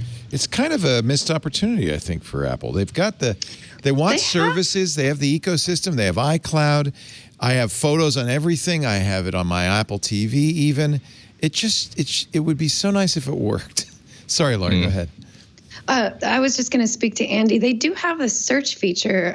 Maybe you're thinking or describing something different with what Google does, but I could search for fence on my Photos app, and it will show me all pictures that have a fence in it. Is that what you're talking about? Really? It does that much? I'll try it. I'll try it again. It's there. I think Google's probably better at it. Google's but it does. Great He's more diverse. On the Apple has pre-existing categories where Google just seems like it's learning faster than you are. Yeah. So you could search for dogs, for instance, and you get all the dog photos. Yes, I can't search for iPhone, which just baffles me. But fine, I can search for dogs. Because you have too many pictures of iPhones, it just gets confused. You figure Apple would make that a category, right? It's like, is it a square? Does it have a black square beside it? It's fine. It's an iPhone. Yeah. Show it to them. Yeah. It's even nice when it does things like whatever the service is, when it can do things like that are more abstract. Like, okay, you identified a cat in a photo. I could, a high schooler can use an open source framework and do that. Give me the ability to say a pen and ink drawing of this. So not only do you have to identify a face, but you also have to say, no, this is a photograph taken on an overcast gray day. This is not a drawing. This specifically is a line drawing. Oh, look, there's that Anders Zorn. But now you're scaring me, Andy. You're training them to be better than us again. Is this the app you were talking about, publicspace.net, better finder attributes, Rene? No, it's Flying Meat. Gus Mueller's company makes it, and I'll find it. This is actually good. It's $17. I bought this, and it does a similar thing to the command line, although a lot easier with a GUI. So you can Retrobatch. Yeah, it's nodal, of course, because it's Gus. So it's. There are a lot of really good tools out there. Yeah. Flying Meat does great stuff. I like people like him and look at this. Chris, I'm blanking his last name, the people who make Accelerate engineers sort of, they go to the WWDC and make the Apple engineers quake with fear over what they're building. Oh, this is really nice. This actually does more than EXIF modification. Metadata is in there, but you could do, color effects and all sorts of stuff. Oh, I'm downloading this. That looks great. He's serious, and he makes a great pizza. So what else do you want? You can even do. Now I want you pizza. can even script it with JavaScript. Wow. Well, he's the guy that made the rocket pizza oven that cooked it at like 9,000 degrees or something. Really? Oh. Yeah, remember we talked about it a few years ago on the show. He made like an oven that was so hot you could theoretically cook the pizza of the gods. Retrobatch is $30. Retrobatch Pro is $50. It's all in the Flying Meat store. And, of course, I buy every edition of Acorn. I just think Acorn's the handiest little It's terrific. doohickey out there. Flyingmeat.com. Pay no attention to the website name. A lot of it. What else should we talk about? Taylor Swift's Intel? folklore? Can we talk about Intel? Yeah. Let's talk about Intel.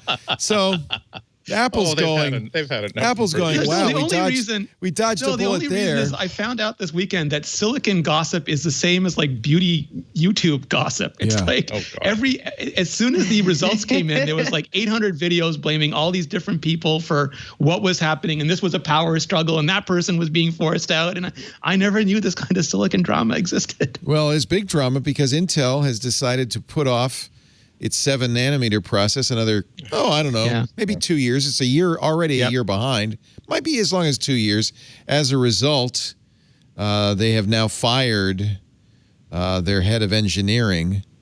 Murthy Rendu Chintala is gone, and I presume he was the chief engineering officer taking the fall for the failure to do 7 nanometer. And at this point, Apple's saying, see? The gossip over the weekend, he came from Qualcomm and they hired a real bunch of really talented people who just suddenly started leaving. And the gossip was that he wanted to be CEO and got passed over and was trying to position himself so there could be no other contenders. I got way too into this. Who would want to be CEO of Intel at this point? I mean, the thing is, I think Ben Thompson had also had some astute analysis on this too, and so did Ben Beharin, that they were making so much money that it hid problems because their server business was so valuable and it was on old nodes and they were reinvesting on old nodes and investors didn't take that as a warning sign because typically they invest on new nodes because those pay forward. And the problems just mounted up. Like the 10 nanometer node isn't bad. Finished. It's not good to be successful because it hides potential problems in the organization. Intel was too successful with what they were doing. And as a result, they fell farther and farther behind. And it really does confirm what Apple's strategy was, frankly. And the market didn't make them pay for it because they were still profitable. So like they're still going and they're hoping all this stuff is being hidden and the market's still giving them adulation. But then when it stops, it's like hitting a brick wall. Yeah. Emmy nominations are in, and Apple got its first Emmy nominations this morning. The Morning Show. Central Park, you were just talking about how much you like that. Defending Jacob, which I was impressed by. Yeah. The Elephant Queen and the Beastie Boys story, all nominated. Steve Carell nominated for Best Actor in The Morning Show. Jennifer Aniston, Best Actress. Billy Crudup, also from The Morning Show. He was so good. He was the best. He was actually the only reason to watch that. He was way better. Yeah. I think I'm blanking on her name, but the woman that was being harassed was unbelievably good. Yeah. Mark Duplass, another character. He was the executive producer. Billy and Mark, supporting actor nominations. Guest actor Martin Short. What was he a guest in? Oh, he was great in that Morning Show. Yeah, he was the sleazy Me Too producer. Yes. Right. That Steve Carell went to saying, well, it's not that bad, is it? And he said, well, you guys were bad. Mimi Letter, outstanding production design for a narrative contemporary program, outstanding main title design. I disagree with that. I had to skip that main title, and I wish Apple TV Plus had the skip button that Netflix and others have, because that stupid dot title. Do they? I think they do. Yeah, I don't know if it's always presented, but I'm almost positive I see it. I don't know what. Because I skipped that thing hard. What did that have to do with anything? It was just dots. And it was so long. It went on and on endless and on. dots. Central Park, Leslie Odom Jr., Aaron Burr, outstanding character voiceover performance. Who does he play in Central Park? I see Josh Gad. He's good in it, but who does Leslie Odom Jr. play? I don't know. Maybe I haven't. Oh, I forget because I went over them. Is he in the pilot? And they're not obvious. They're not like you cannot predict on any given moment who's playing what kind of character. It's on that animated, show. so you can't tell. Defending Jacob, outstanding original main title theme music, outstanding cinematography. Home, outstanding music composition. The Elephant Queen, outstanding narrator for Chiwetel Ejiofor. He's wonderful. I love him. Beastie Boys, a lot of nominations for outstanding. They had me at documentary, Beastie picture. Boys. That was so good. Yeah. Sound editing, sound mixing, nonfiction. So bunch of Emmy nominations. In the daytime Emmys, they also got nominations. I'm sorry, they won yesterday. I guess the daytimes are earlier. For Ghostwriter and Peanuts in Space, The Secrets of Apollo 10. 17 awards overall in the daytime Emmys, 8 of which for Ghostwriter alone. The TV version of the Emmy Awards are September 20th. Yeah, see that. How are they going to do that? Yeah. But I mean, this is not just showbiz like news, because there are only a couple of things that you can give to talent to get them to come to your network. One of them is big boatloads of money. I'm sorry, 3. The second one is freedom. The third one is prestige. Awards. And those awards, awards don't happen just because. Well, our policy at the network is we just put on the best show, and we're convinced that if the shows are good enough, the Academy will notice them and reward them. No, you have to have a team that knows how to promote and market a series and a talent for those awards, and that's how they're going to be competitive, and that's how they're going to, the next time that there's a major director who decides to sell his next movie to a streaming service and it becomes Apple TV Plus, it's going to be because they are able to provide that kind of total package. Take this with a grain of salt, but Bloomberg had a story, Apple's new service is off to a slow start in first year. And the problem is Apple doesn't break out. Services looks good, more than $16 billion last quarter. We'll find out Thursday, but I bet it'll be, 17, 18. It's been a steady growth. And they don't break it out, but an analyst did, or at least attempted to, and I don't know how accurate this is. Tony Sacconaghi from Sanford C. Bernstein broke down what she thinks contributed to Apple Services revenue. App Store, by far the biggest for 2020 for the year. Number 2 was the licensing deal with Google, which is rumored to be worth more than $11 billion. Then AppleCare, an $8 billion property. That just think about that when you buy AppleCare, you're helping Apple out. So thank you very much. Not me. I break stuff so often. Yeah, you think you? Yeah, see, I don't buy insurance because I figure it's a profit center, which it clearly is, which means in the long run it's going to cost you more to use AppleCare than not, right? In the long run, but that might be the very long run. I am so clumsy. You're a klutz. Okay, yeah, if you're klutz, buy AppleCare. Other, I don't know what other is. iCloud, Apple Music, way down toward the bottom. Like Apple Arcade and all the other services. Oh yeah, that's other. Okay, Apple TV Plus, way down close to the bottom. The only thing worse, iTunes downloads, which she estimated to be about 1.1. Well, they gave Apple TV. So, I love Mark, and he does a lot of really good articles. This one felt like a roundup of things that, we were joking that we couldn't find the news in this because it is just what it is. And they gave away a year of Apple TV Plus, so it's not going to be a profit center. The whole thing was weird to me. Yeah, I haven't had to buy Apple, but see, here's the question. I guess for $5, it's worth it. But the problem Apple TV Plus faces is it has no catalog, and there's no new stuff being made. So it's really a challenge to justify that $5 if you've seen it all. And it will be next year when there is no new stuff. Right. Like their plan, I think, initially was to have a new like blockbuster movie every month and a new series debuting every week, and that would carry them over the lack of catalog. It would be like appointment TV, and now nothing's being produced. And I know that's a problem for Netflix and every company, but those companies have catalog content. They have a lot of content that you can go back and watch. Right. Yeah. I mean, I thought acquiring Greyhound was a smart move for $70 million. I watched it. It was a great movie, but I don't know if I'd pay the subscription fee for that. You know, that might be something that they try to do for now, since they can't make new TV shows right now, is just continually just try to buy. But there aren't any new films. First-run movies. I mean, it's really challenging right now. Well, it's an interesting year because not only these companies that have not yet been able to put these movies in theaters are facing not only that loss of revenue, but now they can't even get them in front of of like Academy voters. They're not offering the $20 rentals as much anymore. I have a feeling that was it worked for Trolls World Tour. And it was at the very beginning. And it was straight down. It's not going to work for Tenent, right? Yeah. And so Tenet's a really good example. There's a lot of buzz for this. This is the new Christopher Nolan movie. It's a sci-fi sort of. It's not time travel, but it's a couple of problems. First of all, they can't release it really in the U.S. because no theaters are open. So they're going to release it in Europe. But that's a huge risk because of piracy, but also Nolan wants the plot to be a secret. So this is going to be a huge spoiler.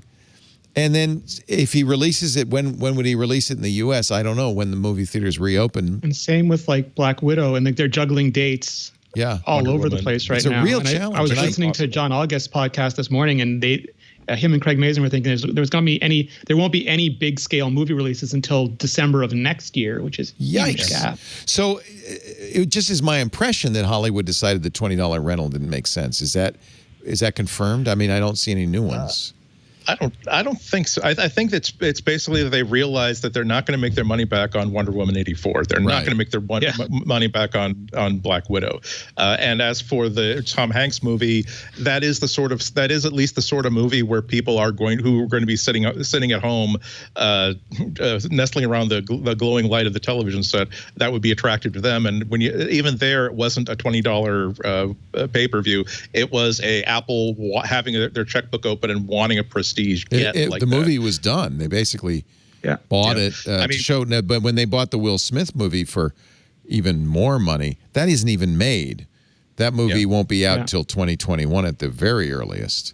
So this is challenging for Apple. How do you add new content? Couldn't happen at a worse time for Apple TV Plus. Yeah. Plus, we have one theater chain that says they want to open Labor Day weekend, but there's even if there are people who are silly enough to want to go to a movie theater in late August, I've seen enough video that I know that there are people silly enough to do that. There's a question about whether or not the governors in those states are going to say, okay, our state just got colored from yellow to orange to red. We are going to do mandatory lockdowns again, and now all non-essential businesses are closed. It's a hell of a situation to try to make a buck in. Yeah. Or they'll just change the color, like some of the states have been doing. And like, wasn't the Marlins have now tested positive for COVID? Like, this stuff is so tenuous that to be really aggressive. I understand everyone is frustrated and wants to go back to life as normal, but it's not work. Like it's objectively, evidentially not working. Yeah, it's definitely problematic. And, it hits the economy in interesting ways. It hasn't hurt Apple's stock, although Thursday is going to be very interesting because, for instance, if services don't go up for this quarter, that I would think would hurt Apple's stock. But although who knows? This will, like this year, I think this year is like it's going to be all asterisk out of the history books. It's like this was 2020. We're not going to. It was such an outlier. We just hope 2021's better, but it's not going to be used for any statistical modeling going forward. Yeah. I mean, but it will point out a failure. If you're a streaming service and your audience did not go zooming up, you got a problem with your model. We got because what was it? Was the analyst group that did the state of the streaming union report like just last week, in which they're showing Twitch is way up, Facebook video is way up. up at least 50% across the board. So when you launch a streaming service in this market and you can't get people to pay attention to you, or if you say that, hey, here is what our plan was for Apple TV, here is the number of users and hours of video that we thought we'd be streaming by this time after a year, and that curve remained pretty flat while everybody was stuck at home, including kids, that's going to be, or if that number is not up as much as people would think that it was going to be, that's at minimum going to point out that you've got some work to do. Yeah, it's concerning when Apple TV's big announcement this week is that they bought a Werner Herzog documentary about media rights. I know, Andy, you love Werner Herzog. I mean, I love Werner Herzog. I thought that was John Gruber's documentary. Oh, I'm so confused. I too. Not Daring Fireball. Just is Herzog playing Gruber? I'm so confused. It's about media rights. Mandalorian did really well for Disney Plus, and Herzog did that. So, yeah. But still, it just, I think this shows you the lack of content available out there. I would argue I'm not particularly interested in most of the documentaries on TV Plus. I will watch a Werner Herzog documentary, hands down, anytime. Yeah. So there's some fans out there who will jump on that. It actually sounds pretty cool. He's partnered with a previous collaborator, a professor, Clive Oppenheimer, and Fireball, which is the name of it, promises to help viewers discover how shooting stars, meteorites, and deep impacts have focused the human imagination on other realms and worlds and on our past and future. So, yeah, maybe. Well, we know there's aliens now, Leo, so this is all just coming together perfectly. Yep. It's all about the aliens, folks. I just want them to use that new metal to make the next MacBook so that they're even better. I just wonder if Apple is going to allow access to the NFC chip for the chips that the COVID vaccine is going to be implanting in our skin. And I know that it's being created by Bill Gates, but I hope they'll put their old animosities aside to make sure there's enough platform. This great meme. He's joking, folks. He's joking. No, there was this great meme of Bill I don't want Gates us to be pulled from COVID. Twitter. No, there was this great meme of Bill Gates wanting to cure COVID, and it was saying he just wants to chip you, and then Elon Musk saying, "Yeah, we're going to put a chip in everybody's head. It's going to be great. It'll cure everything." And everyone's going, "Go, Elon!" It's just how this started out. Yeah. Why does Apple charge $130 for their Thunderbolt 3 Pro cable? Because Thunderbolt's expensive. Yeah. It's braided. It's like $70 per braid. It's a 6-foot cable, and if it doesn't work properly, you're kind of screwed. So good point. That's a long. Is it optical? Throw. I forgot to check. I don't know. I don't know either. It's okay. USB 4 is going to, there was this thing about everyone keeps wanting everything to switch to USB-C, and I forget where it was. Michael Chow linked to it, but this guy's like, I've got all these USB-C devices and none of the cables work with any of the special fast chargers, and I can't find the right fast charger. And this one has power delivery and this one doesn't, and this one does the fast charging, and I just make it all go away. And I was thinking, yeah, USB 4 will save all of us, but no. These cables are tyrannical. No, Steve Wozniak is not going to double your Bitcoin. In fact, he's suing because YouTube has taken so long to pull these scam videos featuring him and others from the YouTube. And Wozniak says they just ignore me. This has been going on for years. Yeah. But we put up 2 minutes of Apple footage and they take it down right away. Yeah, it's ridiculous. Yeah.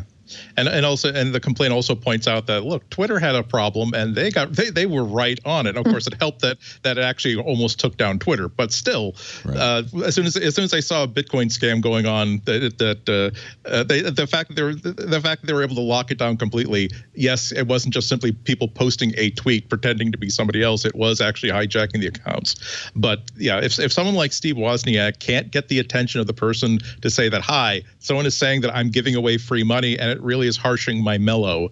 Could you please knock this thing down? And even this guy cannot get the attention and action made, what can a creator who's saying, hi, a piece of public domain, a piece of audio from the YouTube library of static has gotten my entire channel copyright claimed by a Chinese company. Could you please give me all my content back? And you hear nothing back for 4 months. that shows that there is a serious problem in the production, in the work chain of how YouTube handles complaints. I hope this suit goes forward. Well, it might not have much hope. Woz's wife Janet says she's contacted YouTube numerous times since May about the scam.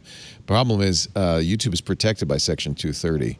So, according to Ars Technica, legal experts think this is... It's a bad look, though. Like, I think the publicity will be I think far that's more the main effective thing, and I'm sure Woz got that advice, yeah.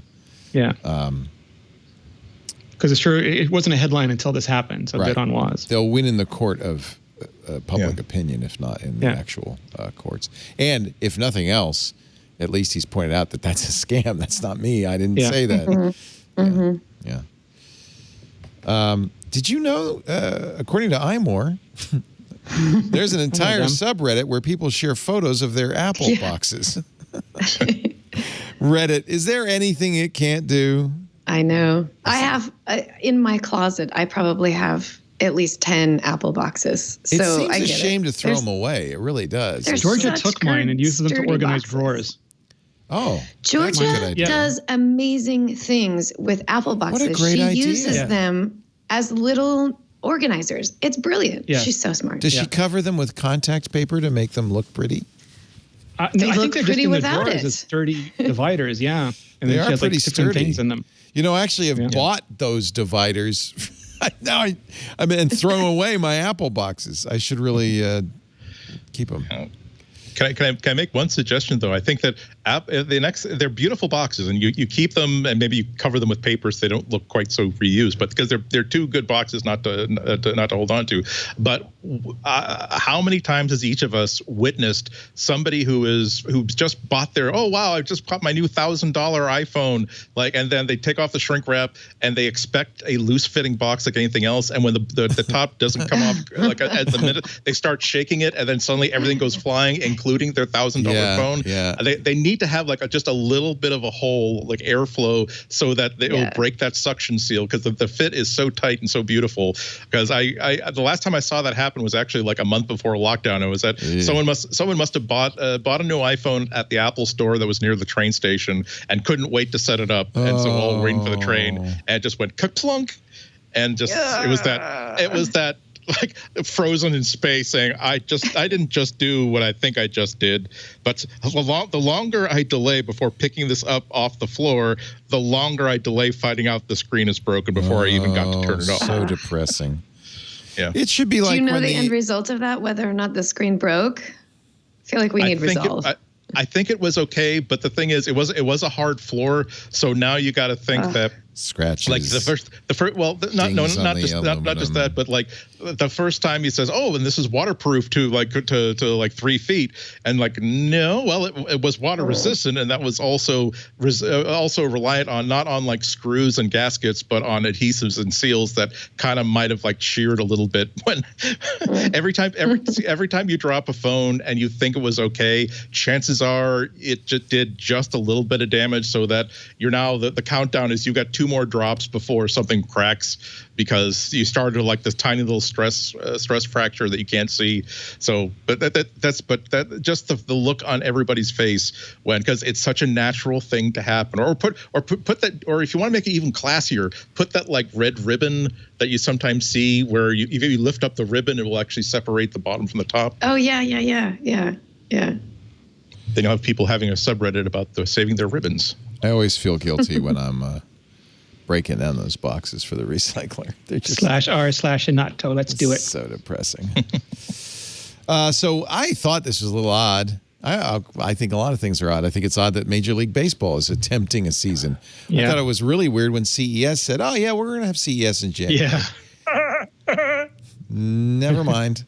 CES has decided to go all online only in 2021.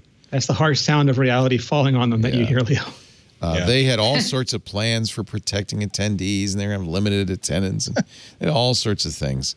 COVID laughs at their plans. Yeah. It's like we've seen this over and over again. I forget what it was, but someone had a gathering over the weekend. It was like 40 people, and now they want to have the same gathering. Like 40 people got infected, and they want the same gathering. It's the definition of insanity. Gary Shapiro talking to VentureBeat. He's, of course, the CTA of the CEO of CTA, the Consumer Technology Association, that puts this show on every year. He said as month by month went by, it was our hope somehow this would resolve by January. But the assumption is there will not be a vaccine that will be widely available and considered safe by January. At a board meeting, the issue was, what is the right thing to do? We're making the decision based on the right thing to do, not on the best financial thing. I'm sure it's going to really hit them hard. They already have, I'm sure, purchased the hotel rooms. They've already got and Las Vegas hard. Yeah, it's Las Vegas hard too. It's 180,000 people who won't be going. Yeah, it's hard to translate these things. This last week was supposed to be San Diego Comic-Con, like the biggest Comic-Con, and the oldest one. And they decided, of course, they canceled it a couple months ago, but they decided to, we'll do a virtual Comic-Con where we have like a virtual Hall H. We'll have like the big panels and the big sessions, but now it'll be just like streamed live. And the numbers were like astonishing. There were like 14,000 people maybe watching, which at an event that is supposed to be like anybody who's vaguely interested in comics or pop culture events would be interested in. That's not even that's not what Rene gets, and he doesn't have a $200 million movie opening next year. Yeah. Yeah, it's Montreal finally made a mask law, and they started enforcing it. And then the Quebec government said, "Oh, it's okay. We'll have gatherings of up to 250 people indoors now. It's no problem." And the whole thing is just baffling to me. Well, go for it. Yeah. Watch for the surge. Google has announced that it's going to let employees continue to stay home until the summer of next year. Good on Google. Yeah. Twitter said you never have to come back. Apple seems to be bringing employees back. I wonder, though, if they'll rethink that. It's the people. My understanding is it's the people that have to do like specific, like if you're using the CNC machines in the design lab, it's very hard to move to home. But they're doing everything they can to check people and keeping very minimal people and not bringing back people who don't have to be there. How was Pokemon Go Fest? The virtual Pokemon. It was super interesting. I had to again, they refused to fix the stupid bug that's, and usually I say you can't complain about, software on beta devices, but this is so stupid and they could fix it so easily. So I had to use an old device to do it, but it was pretty well done.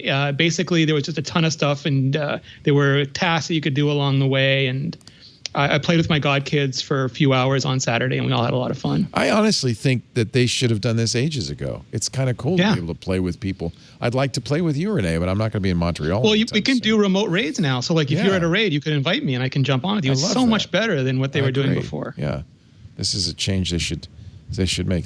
So it still doesn't work on iOS 14, though. No, the same reason your banking apps don't work on iOS. Some people's banking apps don't work on iOS 14. I don't want to get too far into it, but it's so dumb. My banking app works, but it looks like you're on a jailbroken iPhone. Yeah. Are you sure you want to keep doing this? It's a really bad SDK that they shouldn't. Well, I'm going to get in a whole. We've seen apps won't even launch when the Facebook SDK has a bad line feed in it. So Pokemon Go garbage starts and then closes immediately. Yeah. Is that the same thing? What is going on? I believe so. I don't know how much I can say about it or not, but my understanding is that they're using the same sort of dodgy stuff that those banking apps are using, and they really shouldn't be.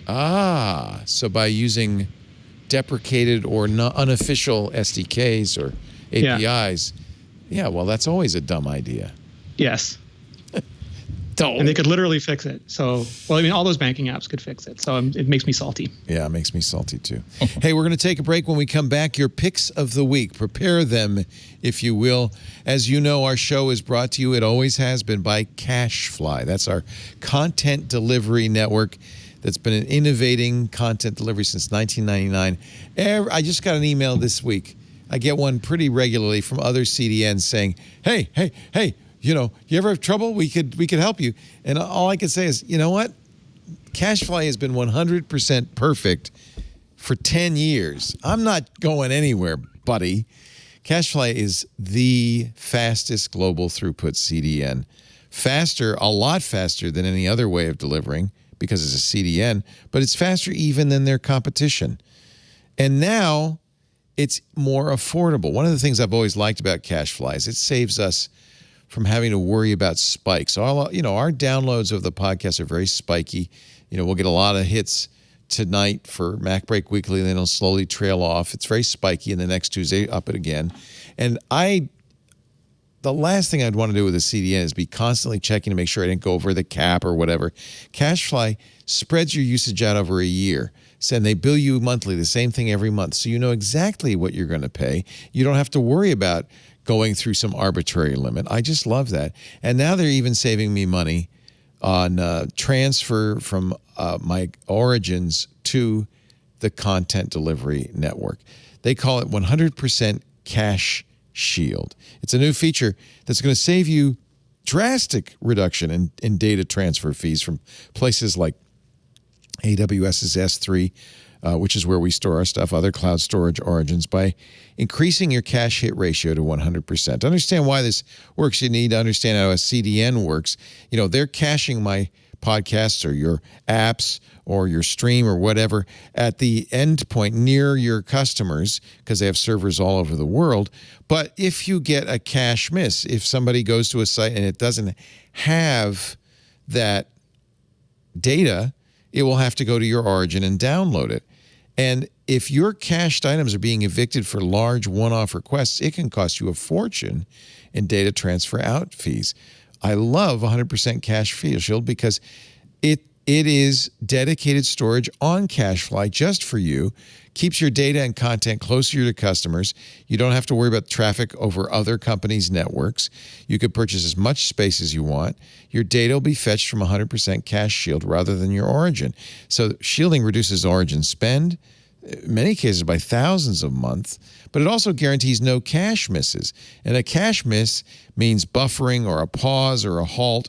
It slows down download speeds. It's terrible. Look at all the companies that use CacheFly. They're just the best. If you're streaming video, you can reach global audiences of any size with nary a hiccup, no buffering, hyper-fast download speeds, low latency, a scalable solution for gaming. And of course, we love it because you may not know it, but you get our podcasts fast without ever a problem. And that is important to me. I don't want any 3 a.m. calls. I want to make sure that when this show is done, it gets to you as fast as possible. CacheFly's global throughput performance dominance ensures any cache misses, if you use 100% Cache Shield, are delivered 5 times faster than from your origins. We're big fans. You will be too. Right now, if you want to know how much CacheFly can save, bring your bill, your CDN bill and your usage trends to CacheFly, and they'll tell you. No hard sell, no pressure. It's just for you Twit listeners. Go to twit.cachefly.com. We deliver petabytes of data every month over CacheFly. More than 1 million downloads a week over CacheFly with never a problem. It is the most amazing thing. See if you're overpaying 20% or more for your CDN. Twit.cachefly.com. Thank you, CacheFly. Twit.cachefly.com to learn more. Somebody in the chat room asked me, I'm going to start the picks of the week with my iPhone case. I forgot I've been showing this for the last few weeks. I've been using it, but I never mentioned what it was.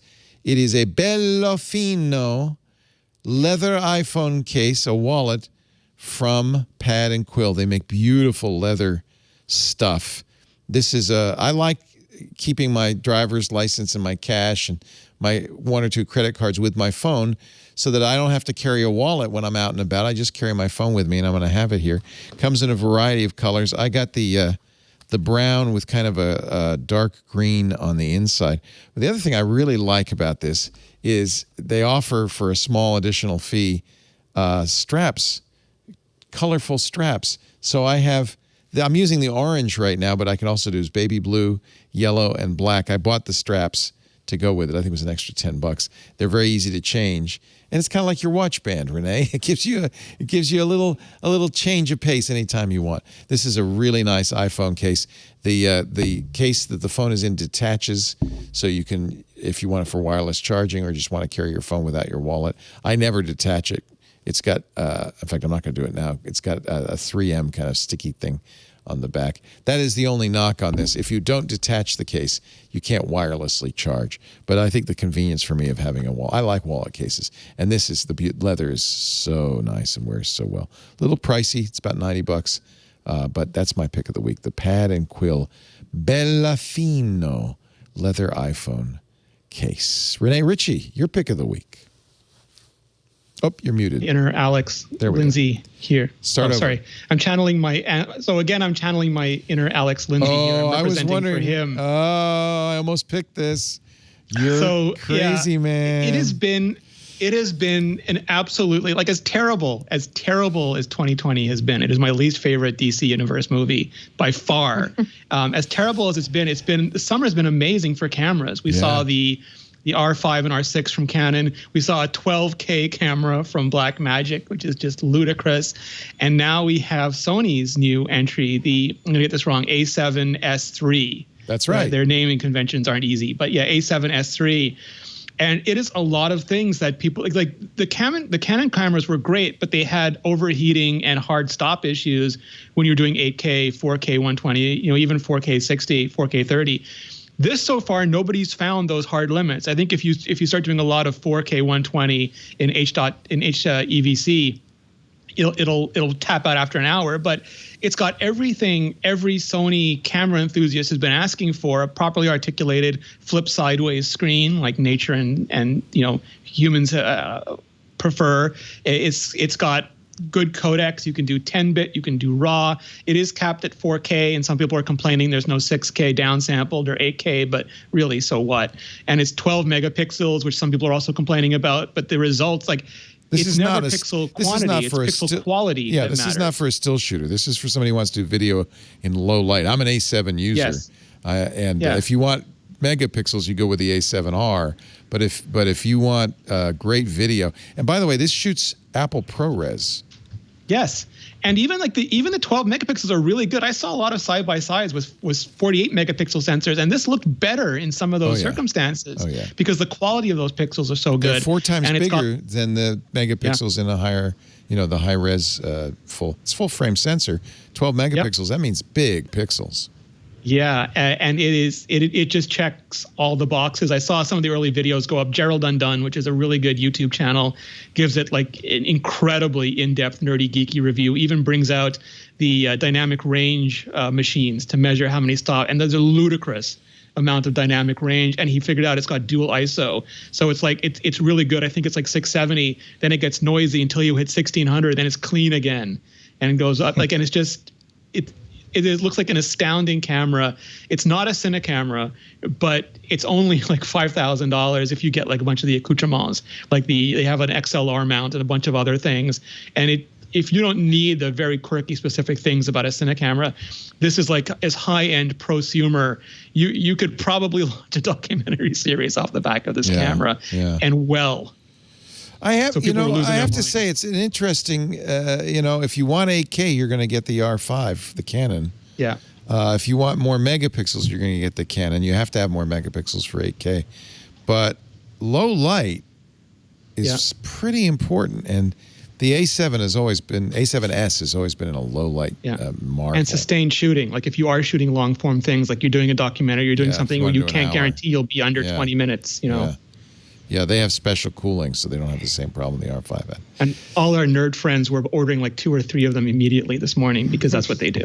It's only, almost 4,000 for the body. Yeah, but I mean, it is expensive when you look at like a consumer camera, but it is so inexpensive for what it does that again, like you said, it's more video than it is still shooting. But if you're in this racket, it looks to be an unbelievable value. I love my A7S. I really do. It's a great video camera. And this is more to love. It's just literally more to love. Yep. And they fixed the menu system, Leo. Like people have been begging for that. Well, I love the articulated viewfinder. I really would like to. That's one big improvement, I have to say. And 12 megapixels. We make fun of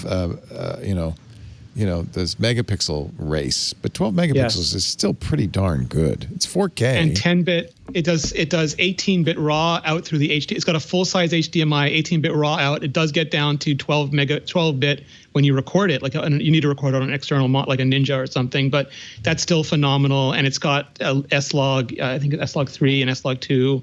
It's just it ticks all the boxes. Very nice pick. Wish I could afford it. I know. And I have Canon, so I literally can't afford it. I have to get all my lenses and stuff again. I can recognize talent. I don't know. I have to really decide if I were going to shoot more video between the R5 and this. I just don't know. This is really Or impressive. 12K Black Magic, Leo. Yeah, that's the other choice. We were talking about that the other day. This is nice and compact, though. I think they've really done a nice job. Andy, And people are arguing, and they shouldn't be brand loyal. Don't care who makes the camera. Get the best camera for you. Right. They're all good. the problem is when you invest in glass, Yes. you kind of have to stick with whatever you invested in. Yeah. Fortunately, I have glass for a variety of systems. Are you sad, Andy? The Olympus has announced they're killing the OMD line, which is very sad. That wasn't the announcement. Sold it. They sold it. But Olympus had two major businesses. One was like medical optics. The other was the camera business. The camera business had a couple of bad years, and they decided to sell it to the same company that bought Sony's Vaio notebook business. And all the information that I have at hand is not that they're going to sell it off for parts or they're going to stop making. Everything is still going to go on. Everybody who's still an engineer at Olympus is still going to be an engineer building these cameras. But it's just going to be. Fortunately, again, the Japanese company that bought it is not known for. Again, well, here's some real estate we can sell off. They did not do well by the Vaio brand, shall we say? Yeah, but the thing is that the thing to know is that it's not like it's not like when like Apple buys a hardware company and then suddenly the hardware company stops making hardware, or when like now when Polaroid, which used to be like one of the major tech engineering brands of the 70s, and now the company who bought it basically wanted the logo they could stick on any kind of piece of like crap that they get from any OEM. All I will say about it is that I was pretty excited about the third generation OMD EM1, and I had decided like earlier this year that I'm going to put some money away and buy one early next year, and I don't see any reason to change that. That decision right now. All right. So. And the nice thing about Micro Four Thirds glass is, there's a lot of choices out there. A lot of choices. Yeah, and the other thing, I mean, since we're talking about cameras, both the Sony and other things, this isn't like when Palm decided to stop making phones, or when Windows decided to make Windows phones, where where are you going to get software from now on, and where you're going to get accessories, and what's going to work on whatever network. The thing is, like, even if I love my OMD EM1, absolutely love it. It's the perfect camera for me.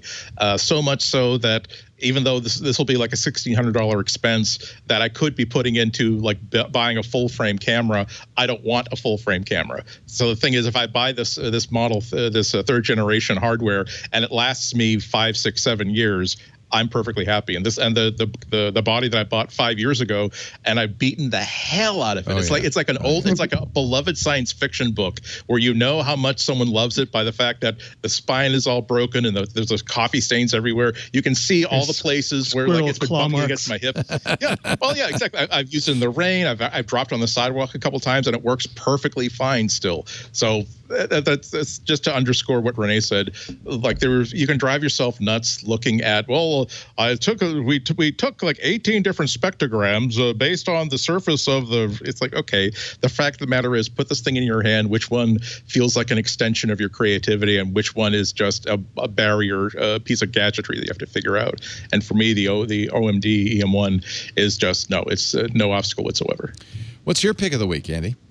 Mine is a long-term favorite. I have so many of these. This is the Western Digital Easy Store USB 3 external hard drive. This is probably I actually bought two over the weekend. One is still in the box underneath me, and I'm going to count. I've got 1, 2, 3. I've got one attached. I've got another one attached to my NAS as a backup. This new one is going to be the one that I've attached to my NAS is like the nightly backup. This one is going to be the weekly backup that's air gapped, meaning that once a week I connect this, reattach this, do the backup. When the backup is done, unplug it, so now nothing can possibly change the data that's on this. And the other one is just to be in the box and waiting in my closet for that time when I'm in a dire emergency. That can be, but all my problems will be solved if I have a fresh 8 terabytes of storage that I can basically put everything onto, or do a full backup of an entire desktop PC onto. What I love about these drives is they're in a whole bunch of capacities. Right now, the sweet spot for this drive is 8 terabytes. They're really durable. They use the same mechanisms that Western Digital puts oftentimes in their server machines. These are kind of famous because oftentimes people who run NASs will buy them and shuck them. They'll just like take them apart to get at the mechanism inside and adapt them for use in a NAS, because in many cases they're actually really spec much better than a consumer external drive, and they're really cheap.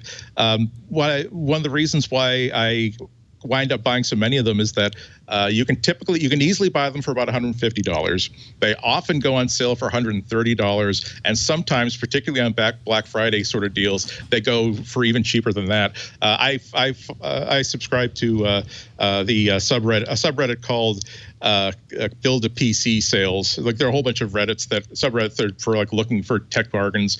And so when at 4:30 in the morning I see that, oh, this is the Western Digital 8 terabyte is on sale for $119 at Best Buy, that's when, okay, I've been waiting for this for 4 or 5 months. I'm going to buy a couple, so I have one for the purpose that I'd intended it for, and one standing by for when I need one to go for.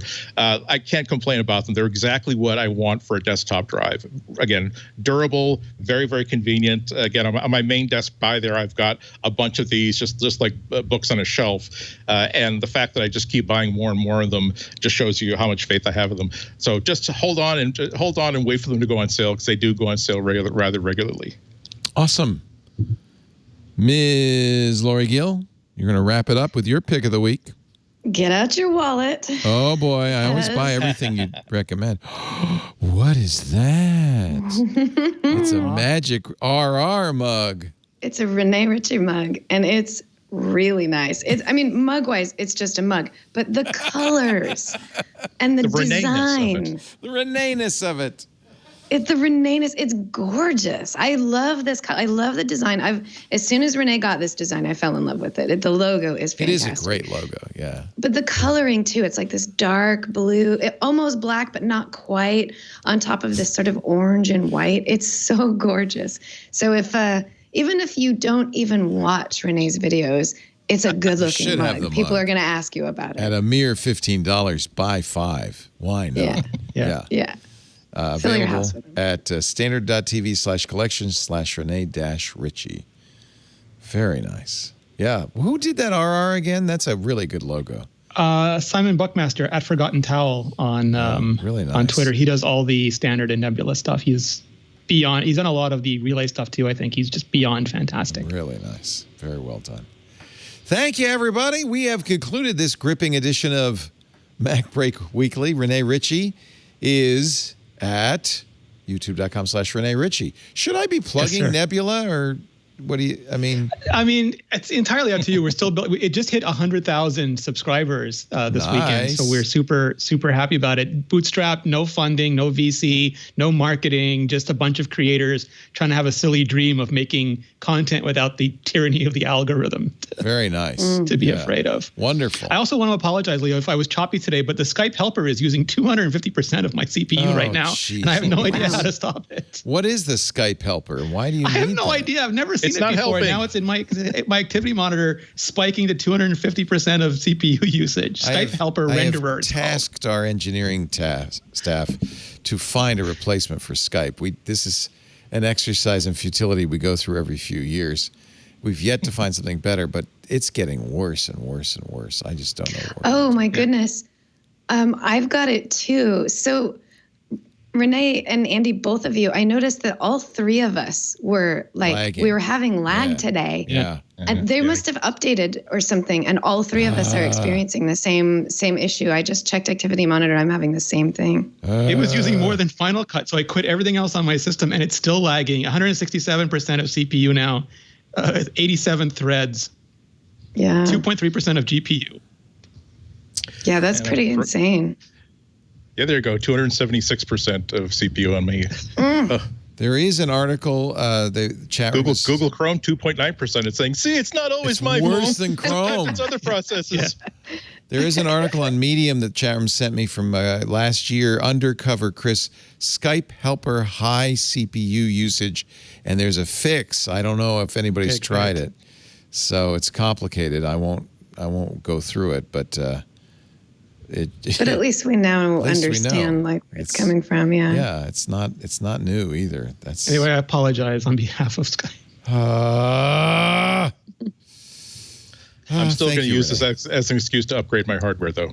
Yeah, just get a faster. I'm on a 16-inch MacBook Pro, almost maxed out, and it's bringing it to its knees. Final Cut doesn't do that. There's no reason.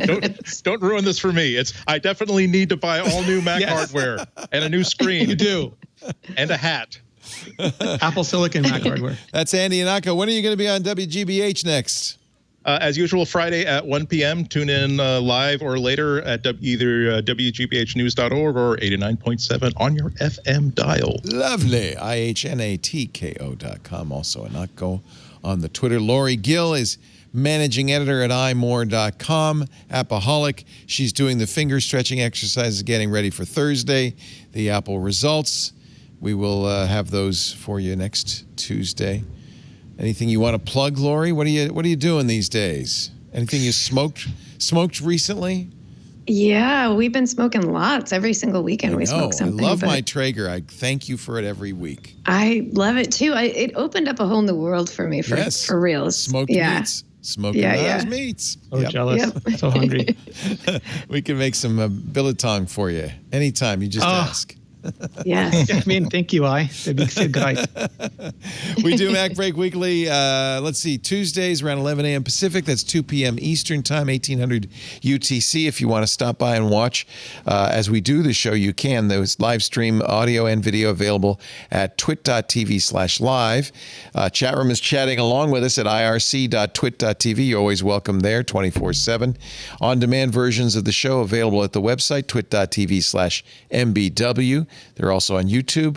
They're also, frankly, on your voice assistant. You just say, hey, Echo, play MacBreak Weekly. Sometimes you have to say podcast. Sometimes you have to say tune in. I don't know why, but keep trying it till you find the syntax. And that way you'll hear the latest episode whenever you're in the mood. Better idea, though.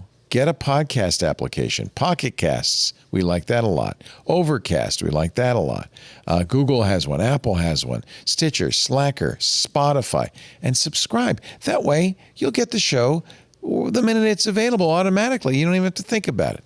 Thank you, everybody, for being here. Back to work, though, now, because break time is over. Bye-bye. Want more twit? Well, check out Smart Tech Today. It's at twit.tv/STT. It's the show where Matthew Casanelli and I cover everything there is to know about smart tech. It's automation, it's connected devices, it's smart home, it's all those goodies and so much more. We get the news, we get the latest devices, we do reviews, everything. You got to check it out, twit.tv/STT for Smart Tech Today.